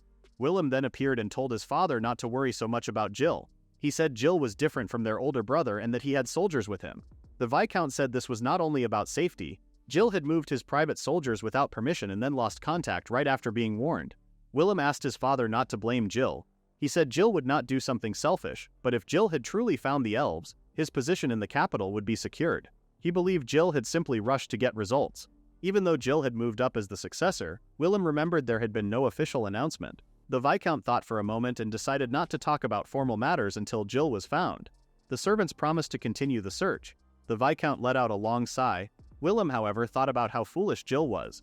Jill should have stayed quiet now that Aki was gone. so he could take the title without trouble. Jill was easy to control, so Willem only had to push him a little to make him act on his own.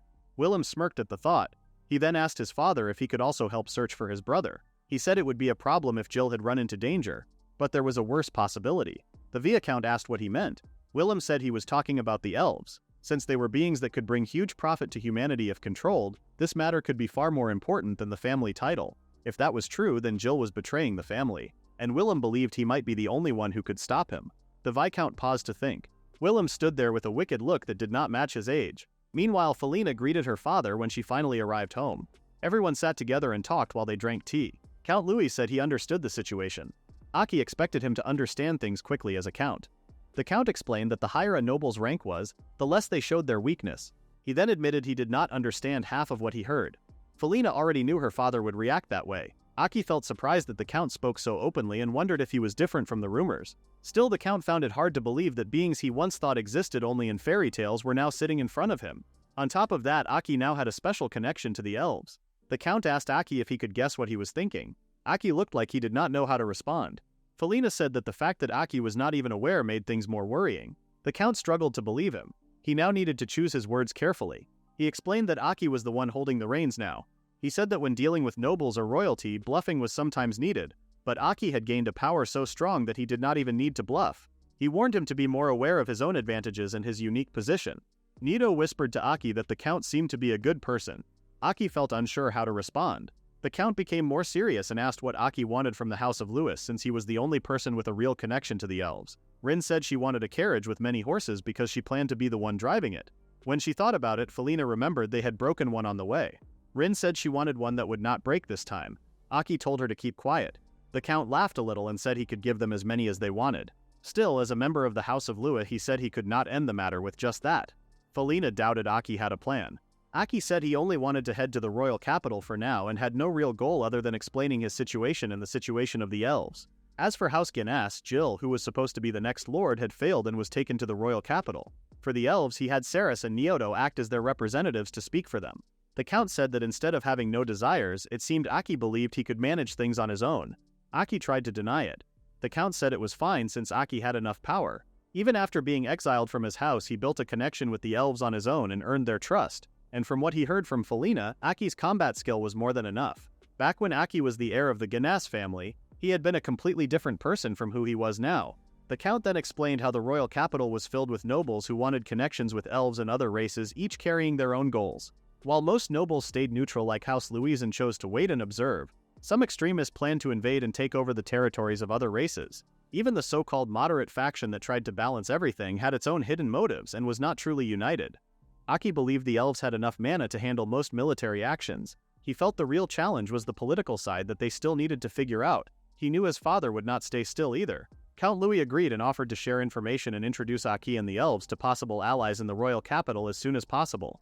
Aki thanked him for his help and for his kindness since the Guinas and Louis families had almost no past connection. The count explained that the stronger a person was, the more they wanted elves, spirits, and even Aki's power. He said it was safer to stay careful. Aki realized the count was very different from the rumors. The count then mentioned that Hina had returned to the capital, and that she had other people she wanted Aki to meet. Still, he noted there was someone Aki needed to meet first. He said politics were shaped by several things, including support from someone with authority and strong military strength. He reminded Aki that he might have the Knight Commander and House Louis on his side, but he still lacked one important thing, which was money. The count said this was one of the reasons people who wanted demi-humans, especially elves, acted the way they did. Felina then understood her father's point that if Aki had no funds, people would have fewer chances to take advantage of him. Aki agreed and knew he could not take action without money. Because of that, the count suggested visiting the great merchant Exiled next and trying to gain his support. Felina was shocked and tried to protest. The count agreed that the great merchant was not easy to handle and forming a bond with him would be very hard. That was why he chose to have Felina join them. He said she was the strongest support House Louis could offer Aki. Soon after, Aki went to rest in an open-air bath. The count assumed they were tired and told them to take their time. Aki could not believe he was experiencing a hot spring moment just like in those games. At that moment, someone called out to him. The count made his appearance and asked if Aki had rinsed himself properly. Aki saw that the count was not the type to cover his front. He had expected this and simply laughed it off. On the other side of the bath, the girls took a dip in the hot springs. Felina kept letting out long sighs. Saras wondered what kind of person Exiled was. Nioto wondered if he was difficult to deal with. Felina explained that the great merchant Exiled was an astute figure who built the Exiled company in a single generation. Many believed he was the most skilled person at moving money at the present time. Even Felina's father reached out to him at once for a deal, saying he was an important partner for their house. Niodo questioned if someone like that could be an ally. Felina stated that the great merchant would not be easy to sway. Even though he worked as a merchant, his first capital came from rewards he earned as an adventurer, which meant he also had real fighting skills. Nito wondered if being strong mattered. Felina only wanted to point out that the great merchant had no clear weakness. His high position alone gave him fewer openings. She mentioned the three elements her father talked about, which were military power, political influence, and financial strength. The great merchant held all three. If she could not offer him something he wanted, she would not even earn a seat at the business table, so she needed to figure out what that was. After hearing all of this, Saras thought the elves might serve as a strong bargaining chip. Felina explained that their kind held too much rarity and that humans carried many hidden motives. The wealth and fame gained from the elves, along with their beauty, long lives, and ancient items, were far beyond human understanding. Many powerful people were already scheming to claim them. Felina also had no intention of using the elves as a convenient tool. The elven sisters were surprised when they heard this.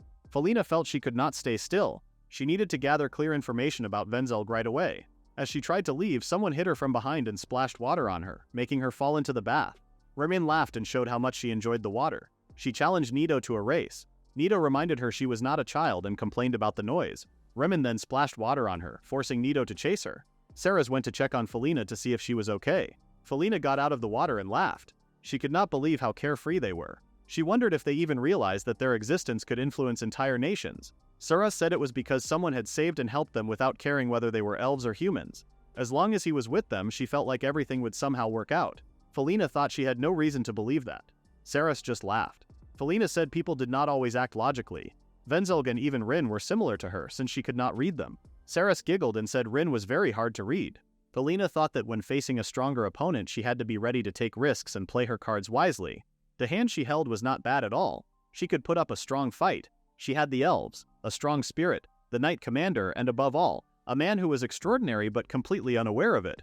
If she could use all of them well, she could even face the so-called great merchant. Meanwhile, Aki hoped he could get out of the bath. The Count was analyzing him and watching his muscles with attention. The next day, Aki found himself standing in front of a large stack of documents. Felina had gathered everything he knew about Count Exiled and told him to memorize it all. Aki could not refuse because Felina was very energetic and serious about it. Meanwhile, the Count instructed his aide to send a messenger ahead. He decided to speak with the key figures first and start preparing the situation himself. He also had proper documents made so Aki could move freely through the capital. Aki did not expect the Count to go out of his way to help them like that. Because of all the paperwork, Nito complained about how annoying human bureaucracy was. Aki then asked if elves had something similar. Nito explained that elves used contract magic instead. Spirits or mana itself enforced the agreements. Since the pact was written directly into the soul, its effects could even be passed down to future generations.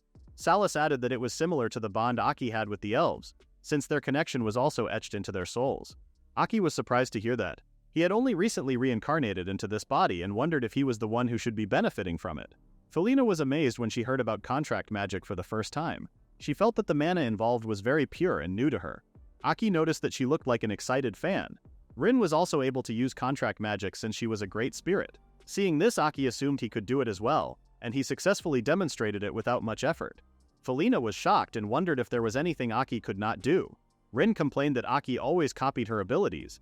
Aki then held her head and explained that he could only do it because he had absorbed her power. He also said that being a great spirit was not just for show while patting her head. This made Rin become shy and blush as she asked him to show more respect. Aki told her not to let it get to her head. Nito was surprised by how lively they all were. While Salas simply giggled, Aki turned his attention back to the Count and thanked him again for everything he had done. He said that having documents with the Count's seal made it much easier to deal with human society. The Count let out a sigh. He said that seeing contract magic in front of him made his paperwork feel very small and simple. Rin moved closer and looked at the documents on the table. She showed a small hint of interest. The Count asked if she was curious about the papers. Rin quietly nodded. Aki commented that there was not much need for reading and writing when living in the forest. The Count then wrote Rin's name on a blank sheet of paper and showed it to her. He told her that it was her name written down. Rin's eyes widened as she took the paper. The Count thought it would be good for her to know this for the future. He said that learning to write her own name was a good place to start. Rin stared at the writing of her name. She looked excited as she brought the paper closer to her face, and her tail moved happily. Salas smiled at how cute she looked. The Count then became serious again and said this was everything he could give to Aki and his group. It included a letter of introduction to Lord Wenzel Guag, messages to possible allies in the capital, and documents that proved House Luis officially recognized Aki and his group. He also placed trust in Felina. Felina looked serious and told her father to leave it to her. Soon after, Aki and the girls arrived at the royal capital by carriage. Rin complained and wanted to get out of the carriage. She even carved her name into it, saying it belonged to her. Nyoto scolded her and said the carriage would only get in their way if they brought it along. He also said they were lucky that Felina agreed to store it for free at her family's villa. Aki did not expect Felina to have an estate in the royal capital. Felina explained that her father often visited the capital for business. Aki was impressed and said he could clearly see the difference between their families. Felina then told him that he would be overwhelmed in the royal capital if he was already impressed by a simple townhouse. This left Aki confused. Felina pointed out that he did not realize his own value, so she decided to explain it to him clearly. She said he was the only human who had ever gained the elves' recognition. Because of his importance, she believed many nobles would gladly give him an estate in the royal capital just to gain his favor. She warned that if he let small wealth distract him, the nobles could easily take advantage of him. She told him to always act with full confidence. She added that pretending and reading situations was an important skill when dealing with powerful people, and it was the only way he could protect himself and his friends. Aki stood in silence for a while and looked at Felina. Felina asked what was wrong. Aki then said that Felina was actually a soft-hearted person. Felina got flustered and said she did not want to hear that from him. Even so, Aki realized she was right. Ignoring the issue could cause problems for them later. Felina looked confused. Aki then said that in the royal capital he was still officially a member of the Guinas house. Felina assumed he planned to use his family name for something, but Aki said it was the opposite. He would not be surprised if he ended up getting dragged into trouble involving his imprisoned brother. Aki and the girls went inside the mansion to discuss their next steps. Felina learned what had happened to Aki's brother. From what she understood, Jill Guinas was a complete sociopath. She also learned that Jill had gone on a rampage in an elven village before being captured by Hina. Aki felt relieved and assumed that everything would be fine if Hina was the one watching over his brother. Felina also hoped that was true. Felina confirmed that Hina was strong, but she did not have much skill in politics. Because of that weakness, it would not be surprising if she got pulled into something complicated or messy. Felina said that if they could meet Lord Wenzel quickly, then their top priority should be Hina. Suddenly, a servant knocked and entered the room to report that an urgent visitor had arrived requesting an audience. Felina reacted with surprise and questioned what kind of person would come without sending a messenger first. The servant explained that the visitor was the fourth princess, Claire Forcelia, who had come looking for her. Felina was shocked by the news.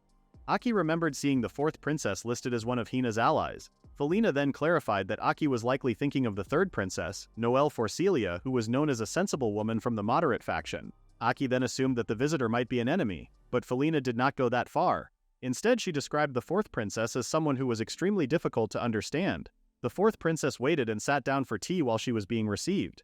Felina went to greet her and expressed that she did not expect such a high-ranking guest to visit them. She also apologized for not being fully prepared to receive her. Claire said it was fine because she was the one who suddenly showed up without notice.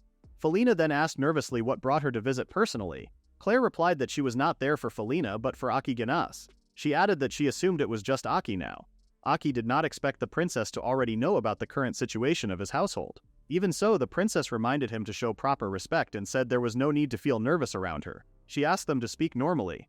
Aki then asked if the royal family already understood the current situation. Claire said it was all because of her skill. She revealed her right eye, which glowed slightly and showed a symbol in her iris. Felina was shocked, while Aki stood frozen. Claire explained that her skill was called Glass Eye. It was a type of magic eye that revealed whatever was reflected in her right eye. Aki felt the princess's mana enter his body and sensed something unusual about it. Claire also said the feeling was intrusive. Aki was surprised that she noticed it. Felina pointed out that Aki's face easily showed what he was thinking, and told him to stay calm at all times. Claire then said that hiding things from her would not work. She also told them to bring out the elves who were eavesdropping because they all needed to talk. Felina and Aki became nervous. Nito suddenly opened the doors. Salas and Rin followed her inside. Rin looked sleepy but became excited when she saw the sweets on the table. She said they looked delicious and wanted to eat them. Aki stopped her and told her to read the room, reminding her that they were in the presence of a princess. Claire sat quietly as she watched them argue. She then asked everyone to calm down and gave Rin a cupcake. Rin took a bite like a dog being fed. Claire told them not to stay guarded because she was going to explain what she wanted. Aki asked what it was. Before she could answer, Claire asked Aki if there was anything he wished for. Even though she was part of the royal family line, she was still royalty. She said she could grant any reasonable request. Aki thought for a while as he remembered Felina's earlier words. Claire told him not to be too cautious of Felina since she had noticed that Aki had gained a very capable advisor. Felina flinched when she heard this. Claire did not want to go through long questioning. She simply wanted to know what Aki planned to do with his connections to the elves. Aki then realized that the princess had been reading whatever came into his mind. He felt worried and asked if she really had that kind of ability. Nido also became concerned. Claire told her not to worry because she could not read elves since their mana flow was different. Even so, Aki still did not know what to wish for. Nido could not believe he was just casually lost in thought while someone was reading his mind right in front of him. Aki admitted that nothing important came to his mind. He said he would be happy if he could simply live a quiet and peaceful life. The princess was surprised because his words seemed honest. Saras giggled and said that Aki did not have a single dishonest bone in his body. Nido said that this was actually what worried her. Rin laughed at Aki and called him empty-headed. Claire then quietly stared at all of them. Aki scolded Rin again. Based on what she saw, the princess felt that she could probably trust them. She continued to watch Aki and the others as they made a lot of noise. She quietly looked at Aki and thought about whether she should trust him. Aki then learned from the princess that they were heading to the castle. Claire explained that Aki could no longer use the Guinas family name. If he needed to deal with nobles and merchants, she suggested that he should get a proper title. Nido remembered that Felina's father had already made arrangements for them. Felina agreed and said her father had secured the bare minimum for their situation. However, the support of House Lewis was still nothing compared to the support of the royal family. If Princess Claire decided to personally support Aki, then everything would change. Claire quietly sipped her tea and did not say anything. Nido asked what that meant. Felina explained that the views about demi-humans were divided between moderates and hardliners. Still, neither side fully agreed on everything. Within those groups, the 2 princes and 5 princesses each had their own goals. Hearing this made Nido realize how complicated humans could be. Claire then placed her teacup down and said that her sister Noelle, Tenaria, and she herself all shared the same goal. Aki remembered seeing Princess Noelle's name on Hina's list, but he asked who Tenaria was. Claire explained that Tenaria was the 5th princess and the youngest among them. She also said that Tenaria never had a formal debut, so it made sense that Aki did not know her. Aki could not tell her that he often lost focus during history class because he never thought he would meet any members of the royal family. He did not know any of them at all. Claire looked at him with a blank expression as if she understood what he was thinking. Aki asked Claire what her goal was. Claire said it was almost the same as everyone else's. Aki asked her to explain. Claire brought up the demi-humans, especially the elves. She said she wanted to control everything related to them. The elves looked worried. Aki told her to wait. He said that was not her real goal and was only a way to reach something else. Claire looked surprised. Felina asked what he meant. Aki scratched his head and said it was just a guess. He felt that Claire was not acting out of greed. Princess Claire let out a sigh. She was surprised that he figured it out even though he did not know the names of the princes and princesses. Aki was shocked that she knew that about him. Claire then shared her true goal. It was about Tenaria. She wanted to protect her younger sister's place. Felina said that made sense. It explained the strange actions Claire had been taking lately. Claire said the fight for power in the capital was harsh, and she believed Felina already knew that. At that moment, all the royals were stuck in a dangerous situation. Because of certain reasons, Tenaria had no political support at all. A young princess without someone to protect her was an easy target in the fight for the throne. Claire could take care of herself, but her younger sister could not. Aki understood right away and agreed to help. Neo could not believe the princess had not been direct from the start. She felt like she had been too cautious for no reason. Salas said Claire was a kind and caring older sister. Claire was caught off guard by their words and began to stumble over her own. She said her older sister Noelle felt the same way. Felina noticed that Claire was blushing. Aki felt a bit jealous when he saw how close the siblings were. Claire continued to explain that during times of peace, the balance of power depended on influence over demi-humans. Every noble and royal had been secretly planning ways to outsmart each other. Nido told the princess to stop being vague and get to the point. Claire then spoke clearly. She wanted Aki and the elves under his command. Her goal was to protect her younger sister. She wanted Aki on their side so that Tenaria would never be used or harmed by anyone. Aki scratched his head and said he could not refuse that request. Nido could not believe he agreed so quickly without thinking it through. Aki said it was for the sake of protecting a child.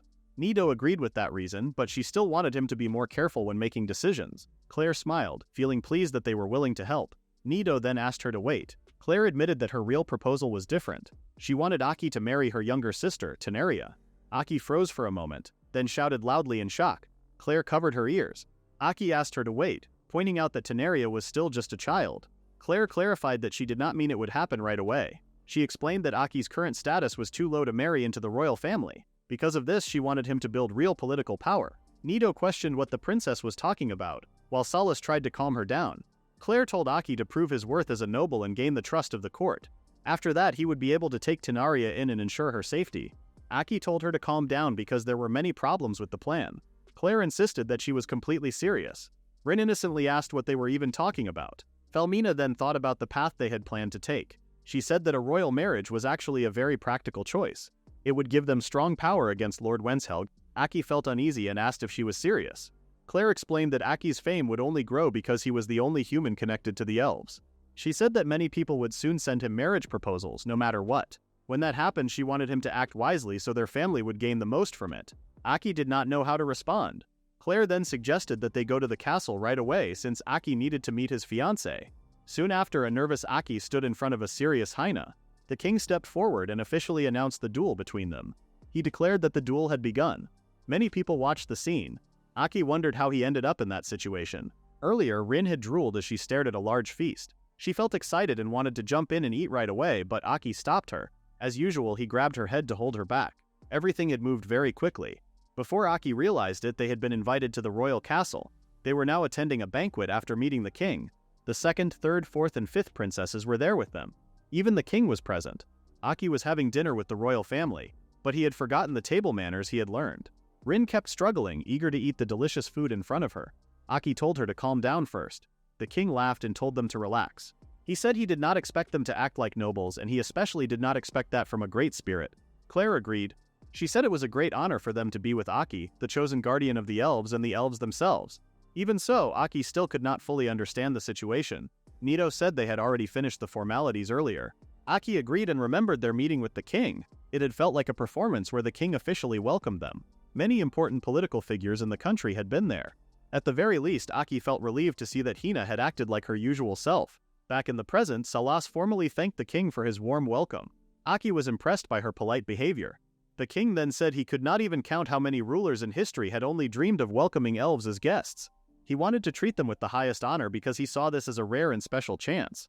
However, just as Nito had said earlier, it was no longer a time for strict and formal behavior. The king asked everyone to raise their glasses to celebrate their meeting and to wish for success together.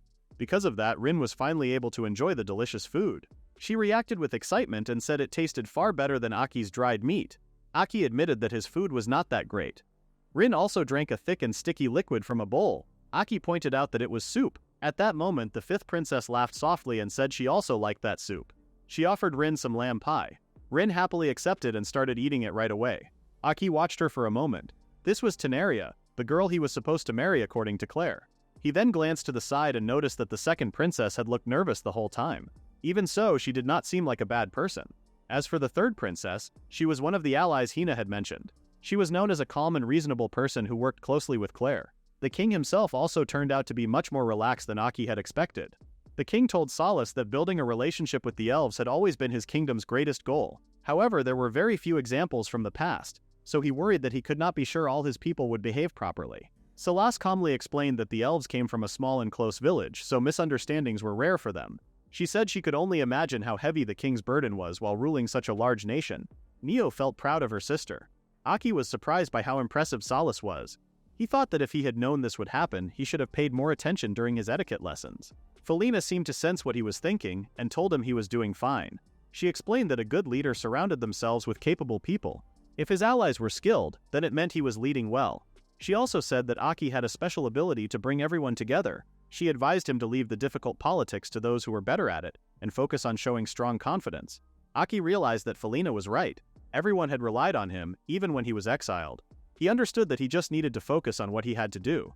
At that moment, the king called out to Aki. He said it was clear that the elves' willingness to open their hearts to the kingdom depended on Aki and his decision.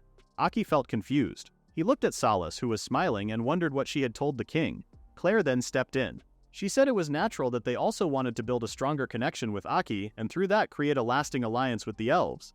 However, she pointed out that he first needed to prove his worth.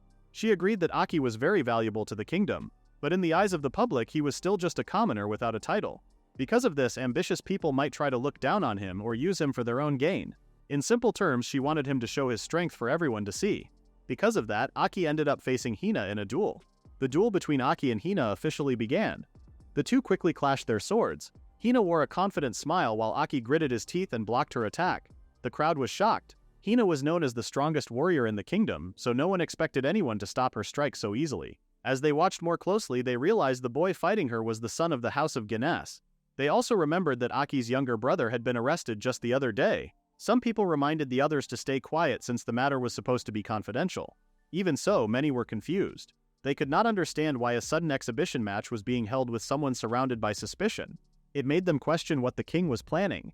Felina noticed more nobles and military officers arriving in the area. Seeing this, she decided the time had come to move forward with their plan. The crowd's attention suddenly shifted to the balcony, where Saras and Nito were seated as they watched the match. The spectators were stunned to see real elves standing before them.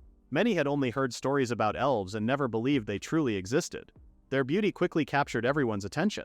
The nobles became uneasy. They could not believe the king had already formed connections with the elves without their knowledge. They were even more frustrated that they had received no reports from the head of the Guinas family. Some immediately sent messages in panic. With her sharp hearing, Nito could hear every word being said around her. She found humans exhausting. She could not understand how people from the same country could so easily distrust one another and turn into enemies. Still, because of someone kind like Aki, she started to think humanity might not be as bad as she once believed.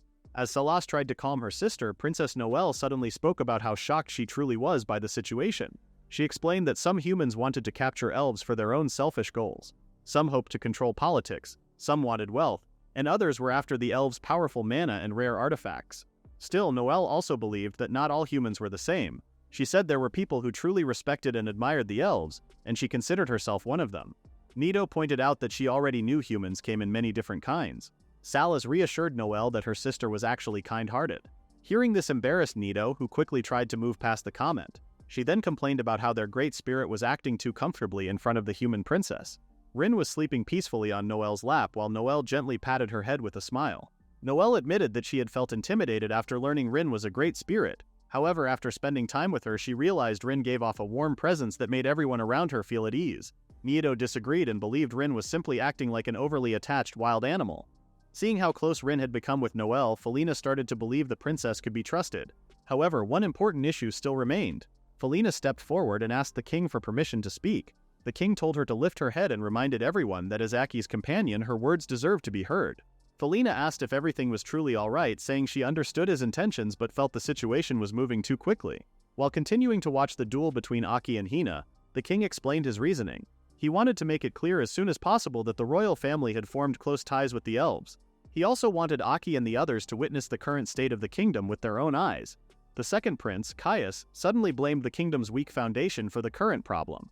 He believed the kingdom was so unstable that the people around them actually thought capturing an elf would let them control national politics however they wanted. He remembered that elves, like many other demi-humans, lived in small settlements scattered across different areas. Because of this, he suggested using force to suppress them and place them under the kingdom's control. He confidently claimed their military was strong enough to make it happen. The first prince, Victor, tried to stop him from saying such things in front of the elves. However, Case brushed it off and said he was only speaking the truth. The two brothers had always been on opposite sides, and Victor could not properly argue back. Instead, he broke into a cold sweat. Noelle was shocked by her brother's harsh words. Salas, who stood beside her, was equally surprised. Nearby Tenaria had to calm down the furious Nito. In contrast, Gaius simply let out a short laugh at the heavy silence that filled the room. Victor started feeling a headache coming on. His attention then shifted to Aki, who was now revealed to be the son of a former Viscount. Aki had suddenly appeared at an important moment while being accompanied by elves, making his presence even more unexpected.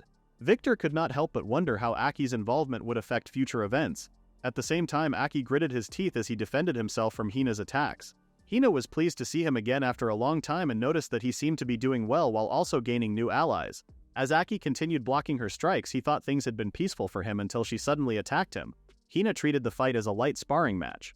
She noticed his swordsmanship had clearly improved and now looked like that of someone with proper training.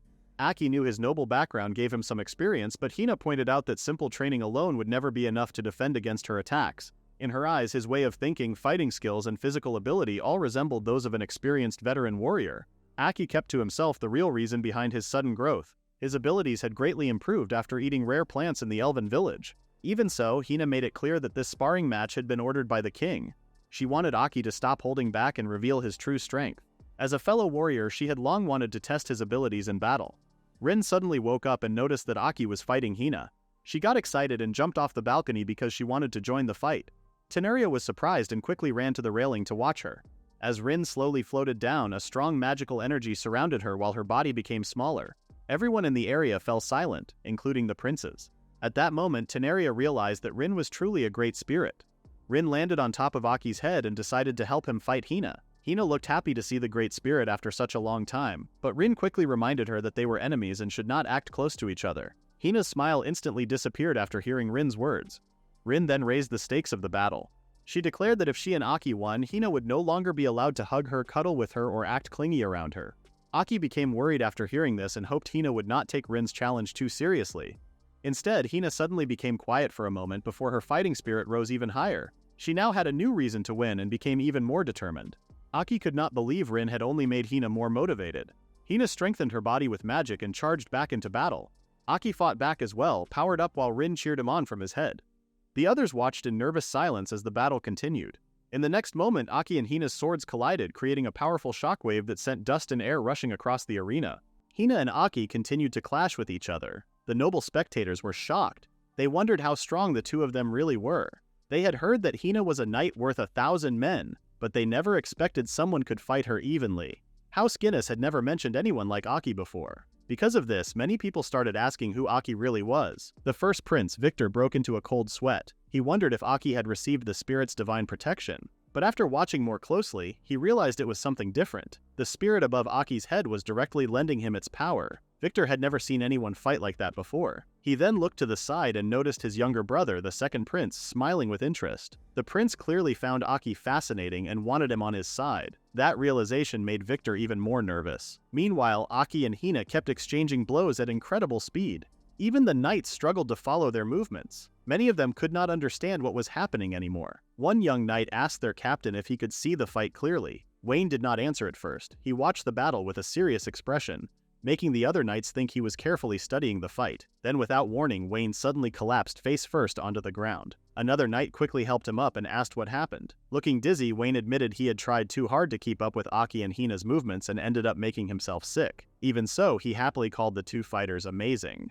Some of the knights looked worried, but others laughed and said that behavior suited their captain perfectly. They joked that it was fine since nobody expected Wayne to fight seriously anyway. That thought led some of them to another question. If Wayne rarely fought and the knights were hardly deployed, did he at least handle paperwork properly? They realized they still knew almost nothing about his leadership skills. Hearing their comments, Wayne playfully scolded the senior knights and told them to show him more respect in front of the newer recruits. A young knight wondered if these people really belonged to the First Knight Order. He had heard that the Second Knight Order stood out more when it came to defeating demonic beasts. Suddenly, a senior knight stood beside him and asked if he knew the job of the First Knight Order. The young knight answered that their duty was to protect the royal capital. The senior knight confirmed it. He explained that during peaceful times, they rarely used their fighting skills outside of training. Even so, the defense of the capital could only be trusted to the best knights. What mattered most to the citizens was making sure pointless conflicts did not happen. A captain without foolish ambitions who avoided violence was the best choice for everyone. The other senior knights joined the conversation. They told the new recruits to think of their captain as a mascot or just someone for appearances. Wayne could not believe what his subordinates were saying. The senior knights then asked the new knight if he understood. The young knight said no. Still, this was the First Knight Order. They were all highly skilled, but each of them acted strangely in their own way. The only reason they had gathered together was that Wayne served as their captain. The new knight wondered why that was the case. The senior knight told him to stay long enough, and he would eventually understand. He guessed that from the viewpoint of a younger knight, Hina's group probably seemed more exciting to join. At that moment, Hina swung her sword hard and forced Aki to step back. She kept attacking as she rushed forward without slowing down. Aki noticed that she mixed real attacks with fake moves while closing the distance at incredible speed. Even with so many strikes, every hit still felt powerful. When he looked closer, he realized Hina had been pouring magic into her blade. He wondered if he could block the attack, but he also thought dodging might be the safer choice. Suddenly, Rin told Aki to move and took control of his body. Aki quickly jumped to avoid Hina's blade. He lightly stepped on the sword before moving behind her. However, a magic barrier instantly blocked his attack. Aki landed on the ground and called her a monster for casting barrier magic that fast. Hina broke into a cold sweat and admitted that it had actually been a close call. Seeing that, the senior knight said the royal capital would have been safer if someone like Hina had protected it. However, the rookie knight believed that kind of move was impossible for a normal human. Hina then shouted about how much fun she had been having. Still, she admitted she was reaching her limit. She poured even more magic into her blade and declared that the next strike would end the fight. The others flinched as they felt the sudden surge of magic power. Aki realized Hina planned to use all her remaining magic in her next attack. He then asked Rin if she could create a barrier strong enough to stop it. Rin smirked and decided to fight seriously as well. Aki sounded confused when he heard what Rin said. Rin jumped off his head and started glowing brightly. She then grew into the size of a teenager and clasped her hands together. Aki was shocked. He could not understand what was happening as he saw lights gathering around her. The spectators were also shocked and asked what was going on. The strong and dense magic in the arena made them feel pressured. However, the youngest princess thought the sight was beautiful. Felina wondered what was happening, and Nieto said she had never seen anything like it before. Salas, however, understood what was going on. Aki suddenly felt his power growing stronger. Salas said the Great Spirit was pulling in the lesser spirits around them. These lesser spirits gave Aki an extra boost in power. Aki clenched his fist and magic power exploded around him. He found it amazing, but he also knew that if he let his guard down, he could destroy everything nearby. Rin returned to her small chibi form and landed on Aki's head. She sounded surprised by what was happening. Aki asked why she was the one who sounded surprised. Rin said that more of the smaller spirits wanted to join in, which is why she was surprised. She also said those lesser spirits told her that Aki had become stronger. Aki felt confused and asked how that was possible. Then he remembered the meal he had with the royal family. The king had made sure to host the elves with great hospitality and served expensive herbs and vegetables. Aki realized those foods had boosted his stats. He did not expect his plant eater skill to be this powerful. He then prepared to continue fighting. He took a stance with his sword in hand and told Hina to go all out. However, at that moment Hina stood frozen in place. Her eyes sparkled as she looked at the glowing magic around Aki. She said Rin was incredible and looked like she wanted to pet her head. Sensing danger, Rin told Aki to take Hina down immediately. Hina shouted that she would end the fight. The two then clashed swords and magic. The force of their power was so strong that it nearly blew the spectators away. The knights quickly moved to protect the king. Captain Wayne held onto a pillar to avoid being blown away and cried out for help. The knights rushed to save him. Salas and Nieto created a magic barrier to protect the princesses behind them. The second prince did not look away from the fight. He just stood there smiling like a madman. Even when a small stone hit his face, he did not react and only laughed. The powerful clash of magic eventually blew the roof off the training hall. Soon after, Felina scolded Aki, Rin, and Hina. She said they went too far. In front of her, the three of them knelt down and apologized for getting carried away. Aki still said they had reached their goal of showing their power. However, the training hall was badly destroyed, and the knights worked hard to clean up the mess. Felina said there was a limit to everything. Suddenly, Hina asked how Felina was doing since it had been a while since they last met. Felina said she was doing fine, but they almost scared her to death. Then the Elven sisters arrived. Nieto asked if Felina was finished with her lecture and also complained that Aki and Hina had made a mess. Salas pointed out that Aki's power had grown again.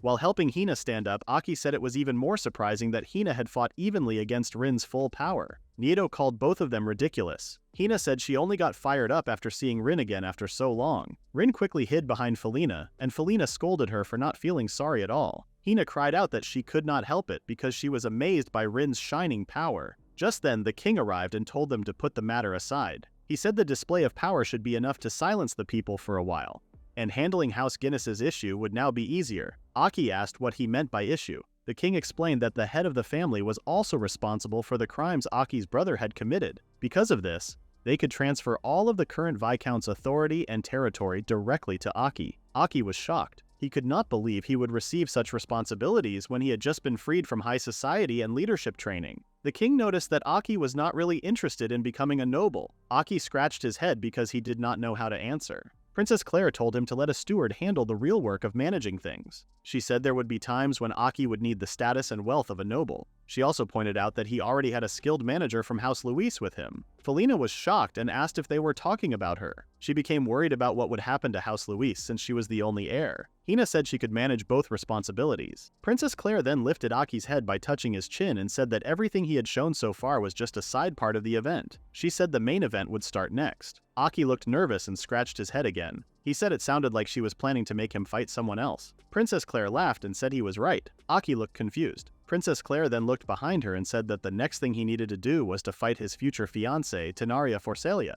The youngest princess stood there in shock, looking confused. Before the fight began, Aki learned that his opponent was Tenaria, the youngest princess. The news shocked him. Everyone followed a long spiral staircase deep beneath the castle. Claire explained that until now, only members of the royal family had known about this hidden place. She told them they could fight freely there without anyone watching. Aki immediately objected. He said he could not fight a little girl.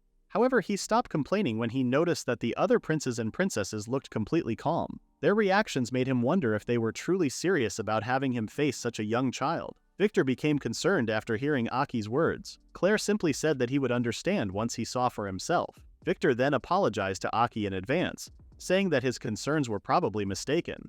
His comment only made Aki even more confused. Claire then asked Tenaria to show him. Tenaria brushed aside the bangs covering her right eye.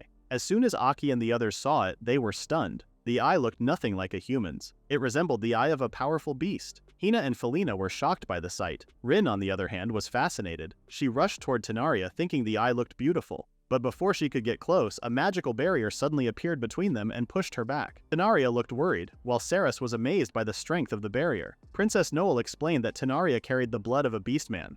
Not only that, she came from one of the highest beastman bloodlines. Claire realized that the Great Spirit's magic had reacted the moment Tenaria revealed her eye. She explained that Tenaria's power was so great that she had to release it regularly. If she did not, she would eventually lose control of it. Rin ran behind Aki and shouted that she had been zapped. Tenaria looked guilty. After seeing Tenaria push back even a great spirit like Rin, Nito wondered what kind of divine beast blood she carried. Aki finally understood why they had to fight. He guessed that the other princesses were also hiding their eyes because of their beastman blood. Claire quickly claimed it was only a matching outfit for the sisters. Noel stepped beside Aki and quietly revealed that the idea had actually come from Claire. She wanted their youngest sister to feel included. Hearing that, Aki realized the sharp-tongued princess truly cared about her little sister. Claire became embarrassed after reading his thoughts. She quickly ended the explanation and asked if he was ready for a fight. Aki noticed how flustered she looked. Claire then explained that it would be difficult to approve his engagement to her younger sister if he was not even stronger than her. Aki pointed out that he had never asked to be engaged in the first place. Still, now that he knew their secret, he had no choice but to fight. He said that Hina should be enough if Claire only wanted to release some frustration. Claire immediately made it clear that Hina would be fighting as well. Hina was shocked by the announcement. Besides Hina, Prince Caius and Princess Lumiel would also take part in the battle.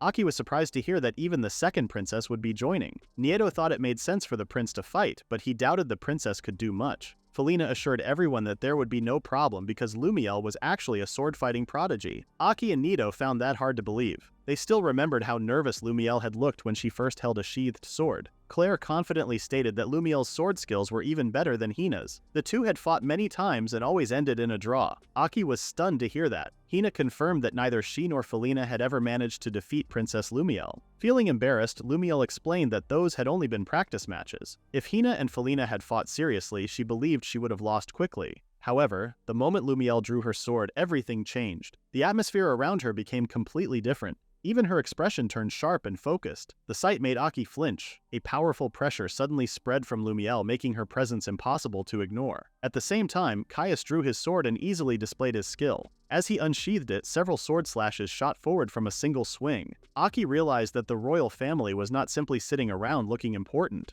Claire explained that the royal family possessed the finest bloodlines and received the best education.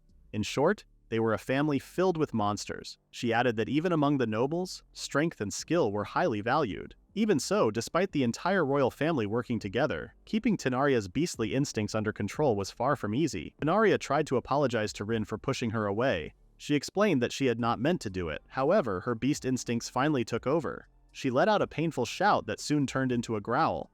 Claire warned everyone that it was starting. Noel raised a barrier and prepared to help if the situation became dangerous. Victor also stepped forward to assist. Saras was shocked that a family known for such powerful and refined magic still could not fully control their younger sister's condition. Rin suddenly jumped onto Aki's head and declared that they would use their full strength. Aki wondered why she had become so determined all of a sudden. Rin refused to leave Tenaria alone. She remembered that they had promised to eat parfaits together next time, and she wanted to do everything she could to help her. Aki understood and drew his sword. At that moment, beastman ears appeared on Tenaria's head. Her right eye became even more animal-like. She let out an angry roar as her transformation continued. A powerful wave of magic spread from her body and filled the area. Tenaria kept roaring until something began to form behind her. Aki nervously asked what had appeared. A huge white tiger soon stood behind Tenaria. It silently growled at them.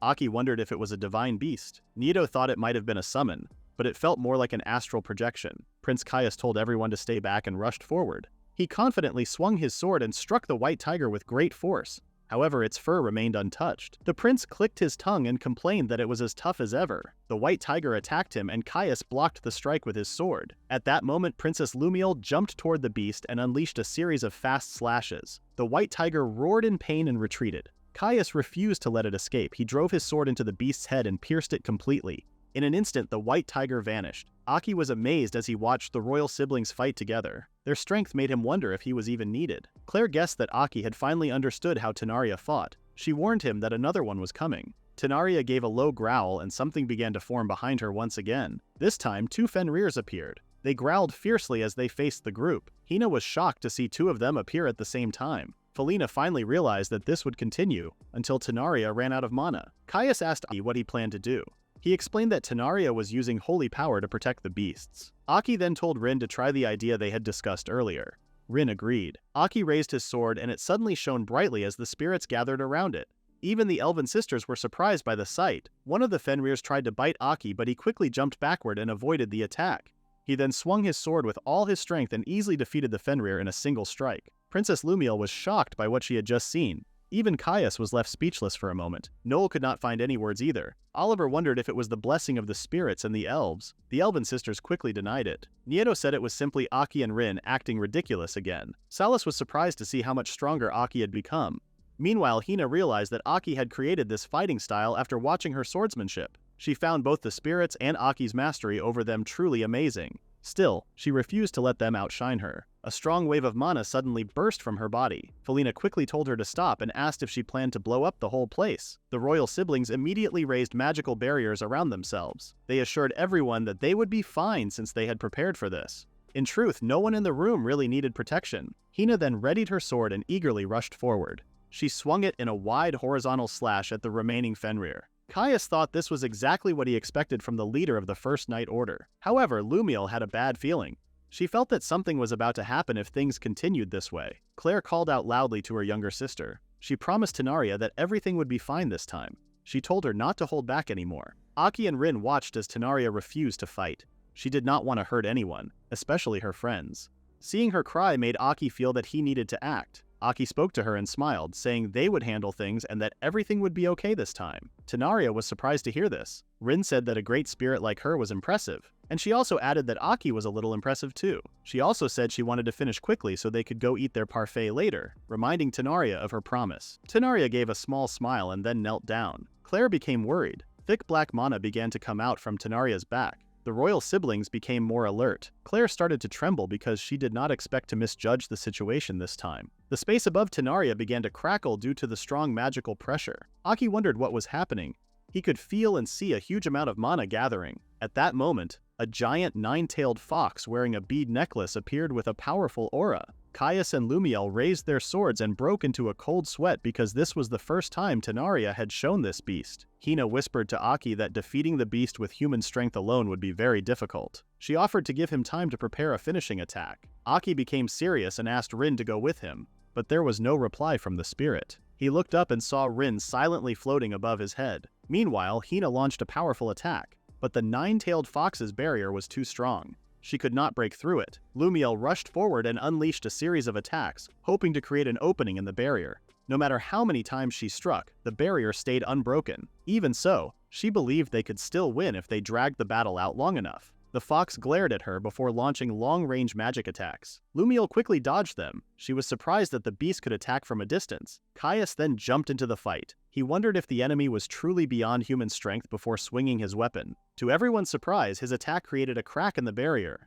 Before he could celebrate, a magic circle appeared in front of him and fired a powerful beam. The blast sent Caius flying across the room and slammed him into a wall, knocking him unconscious. The fox created even more magic circles and fired magical beams in every direction. Oliver and Noel quickly carried Caius to safety while avoiding the attacks. Lumiel was shocked by how quickly the battle had turned against them. Claire also started to panic. She realized she had badly underestimated the divine beast. Even with the power of a great spirit, they had no chance of winning. She ordered everyone to retreat. Her new plan was to seal the area with a barrier until the divine beast calmed down. At that moment, Nieto remained calm and told the princess that she would only get in the way. Nieto, Caius, and Oliver then noticed something strange in the middle of the battle. Rin's flowers bloomed and her appearance changed into a gentle, spirit-like form as she floated behind Aki. Aki gripped his sword and asked Rin about the effects of using so much power. Rin admitted that he would not be fine. The overwhelming power would put a heavy strain on his body. Even while enduring the pain herself, she asked Aki to face it together with her. With Tenaria standing before them, the two moved into action. Hina also stepped forward ready to fight. Aki and Hina launched a coordinated attack. Their combined strike hit with incredible force. The impact shook the entire palace and made it feel as if everything had exploded. Above ground, people suddenly felt the palace shake and wondered why an earthquake had struck. Soon after, Rin returned to her normal form and kept poking Tenaria's cheeks. However, Tenaria did not wake up. Rin became worried and asked the others if she was alright. Claire, who was letting Tenaria rest on her lap, explained that Tenaria had simply used up all of her power. She said Tenaria's color looked healthy, and her magic circuits were stable. According to Claire, this was the first time Tenaria had ever pushed her power to such a high level. Even so, Oliver did not expect the battle to cause so much destruction despite the barrier they had set up. Nieto said it was still impressive that a barrier created by humans managed to contain the damage this much, especially since Hina and Aki fought with everything they had. Aki also admitted that he never expected it would take both himself and a serious Hina just to cancel out the divine beast. Claire then turned to Aki and asked if he finally understood. She explained that Tenaria was far too special. If news of her power spread, both humans and demi-humans would come after her. Some would see her as a danger and try to kill her. Others would want to use her as a weapon, while some might even worship her as a divine being. The other royal siblings stayed silent as Claire continued. She explained that Tenaria had even less control over her power in the past, so she had been kept isolated. Because of that, she only spent time with her relatives. Claire said Tenaria's heart was much more fragile than it seemed. Even with all of her incredible power, she still needed someone to protect her. That was why Claire wanted Tenaria to become engaged to Aki. Before she could continue, Caius interrupted her. He argued that they should simply bring both the demi-humans and humans under their rule so no one could plot against them. He pointed out that Tenaria carried royal blood, and if her power was used correctly, it could bring great prosperity to the kingdom. Nieto tried to stop him, but Caius ignored her. He criticized the kingdom's nobles, saying they lacked both strength and ambition. However, he believed Aki showed real potential. Caius asked if Aki was interested in serving under him. His offer surprised both Aki and the elven sisters. Caius said it would be a waste for someone with Aki's strength to wander around without a purpose. He promised to put Aki's power to good use and reward him well. Aki scratched his head and immediately turned down the offer. He explained that he had finally escaped his family's control and living freely suited him much better. Caius brushed off the rejection and walked away. He decided he would move the kingdom forward in his own way. Oliver followed after him but stopped to apologize to Aki. He promised that he would properly thank him another time. Aki suddenly realized he had just turned down an offer from a member of the royal family, and he started worrying about what might happen to him. Claire told him that if rejecting the offer had been considered disrespect toward the crown, he would have been punished long ago. Hina happily pointed out that his decision showed he was finally acting with the pride expected of the elves' representative. Even so, Felina admitted the whole situation had nearly given her a heart attack. After putting that matter aside, Nieto reminded everyone why they had come to the royal capital in the first place. She asked when they planned to meet the merchant they had talked about. Both Aki and Felina realized they had completely forgotten about it. Aki remembered that they were supposed to meet with the Exiled trading company. With everything that had happened, it had completely slipped his mind. Aki wondered if meeting the merchant was still necessary now that they had become so close to the royal family in this situation. Felina warned him not to underestimate the influence of the great merchant. She explained that the great merchant Venzelg held more power than the rulers of many small nations. She had already sent a messenger to request a meeting, but there was no guarantee the great merchant would agree to see them. At that moment, Claire asked if she could go with them. She said she could explain the recent incident from the perspective of a member of the royal family. Aki was surprised by her request. Claire explained that even someone as powerful as the great merchant would not refuse a meeting with a princess. She also offered to help manage Aki's territory. As the fourth princess, she believed she had little value in the royal court, so staying by Aki's side would be the more practical choice. Aki could hardly believe that a princess was about to join his group. At the same time, Aki's father nervously welcomed an important guest to his mansion. The visitor was the great merchant himself. He never expected the chairman of the famous Venzelg trading company to visit his home in person. He then called for someone to come forward and greet the great merchant. Willem stepped into the room and politely introduced himself as the future lord of the Guinas family. He expressed his hope that this meeting would become the start of a strong and successful partnership.